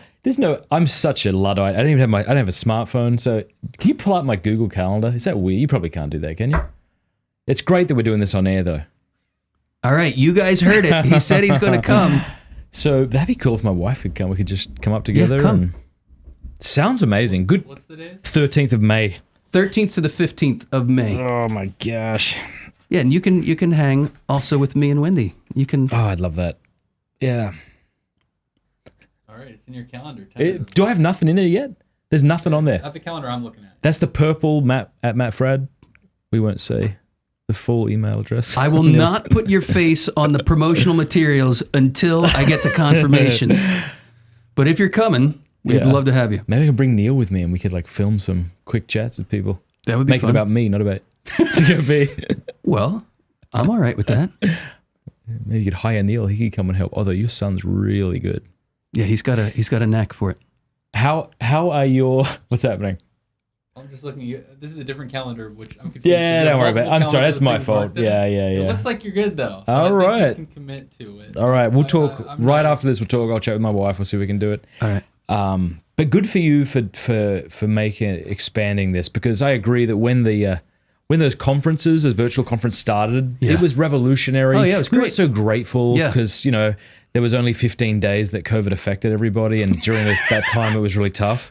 But now it's like, okay, Yeah. talk about theology of the body. I need a human being in front of Yeah, me. It's yeah, just yeah. such a different thing. Yeah. This That's is why we're gathering us all together. And this is why I am so grateful for your time to come down here to be part of this, Thank because you, Matt. this is so much better yeah. than Skype.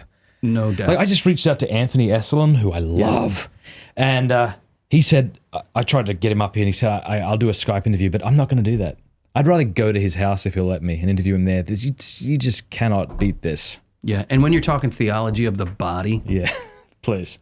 yeah. So we'll only have about 90 people, 80 to 90 people live there in the room with us. That's one of the ways you can attend. Free access, you get all the keynotes, but the premium pass, you also get those kind of casual conversations. Cameras are going to be roaming at all times. That's great. We're going to be sitting on couches. We're going to have just informal things like we're doing right here. Yeah. Which is a great way. We were talking about this before we got on air today, that just a casual conversation. We came in here not knowing what we were going to talk about. Yeah. I mean, we knew we wanted to eventually Sure. get here, which we eventually did. But we were just two guys who love each other and love our wives and love Jesus, and we're just talking. Yeah. And stuff came up that I would have expected came up. And we know those are precious moments. So that's going to be kind of the feel of the event that we're doing. I love it. So again, for those watching, we have a link to the brand new book below, and there's also a link to this upcoming conference, which I may or may not be a Revealed. part of. I don't know if that incentivizes or turns anyone away, but there you are. All right, so what we're going to do now, unless you want to touch on anything else, is we're going to wrap up here, and then we're going to record a post-show wrap-up video just for those very attractive people who support us on Patreon and Locals. So if you are a patron or a Locals member, thank you so very much. We're going to do a post-show wrap-up Q&A where we're going to get into stuff that might have us banned on YouTube. This is kind of part of the reason we like to do those post-shows, kind of hidden behind a wall. You said the beautiful people who are local or what? So I people can support me on Patreon or Locals. What's Locals? Locals is a free speech sort of alternative platform Interesting. by which people can also support you and get extra content. It was sort of started in part by Dave Rubin and others, and I've had an amazing experience over Great. there. It's really cool. In fact, one of the first videos I did was kind of criticizing this New York magazine article on transgenderism, and I just sort of ripped into it and was pretty sure that YouTube was going to ban me for the video. But then I did a video over on Locals, and the heads of Locals, who I'm sure, I don't think are Christian, I think you're a Jew, a Christian, someone, but they were like, this is amazing, good for you. It's just, they're open to different opinions, so that's what we'll do. So yeah, we'll put a links below to patreon.com/MattFrad, and then I think it's mattfrad.locals or something, but the videos will be there as well. Anything else you want to touch on before we jump into that section? This has been quite a long conversation. I don't know. I mean, I could go on for another 3 hours, believe it or not, but I think I'll just leave it right where we've left it. You want to get some Thai food? No. No. All right. Thanks. Cinnamon Thanks, everybody. roll. How about a Cinnabon? Cinnabon.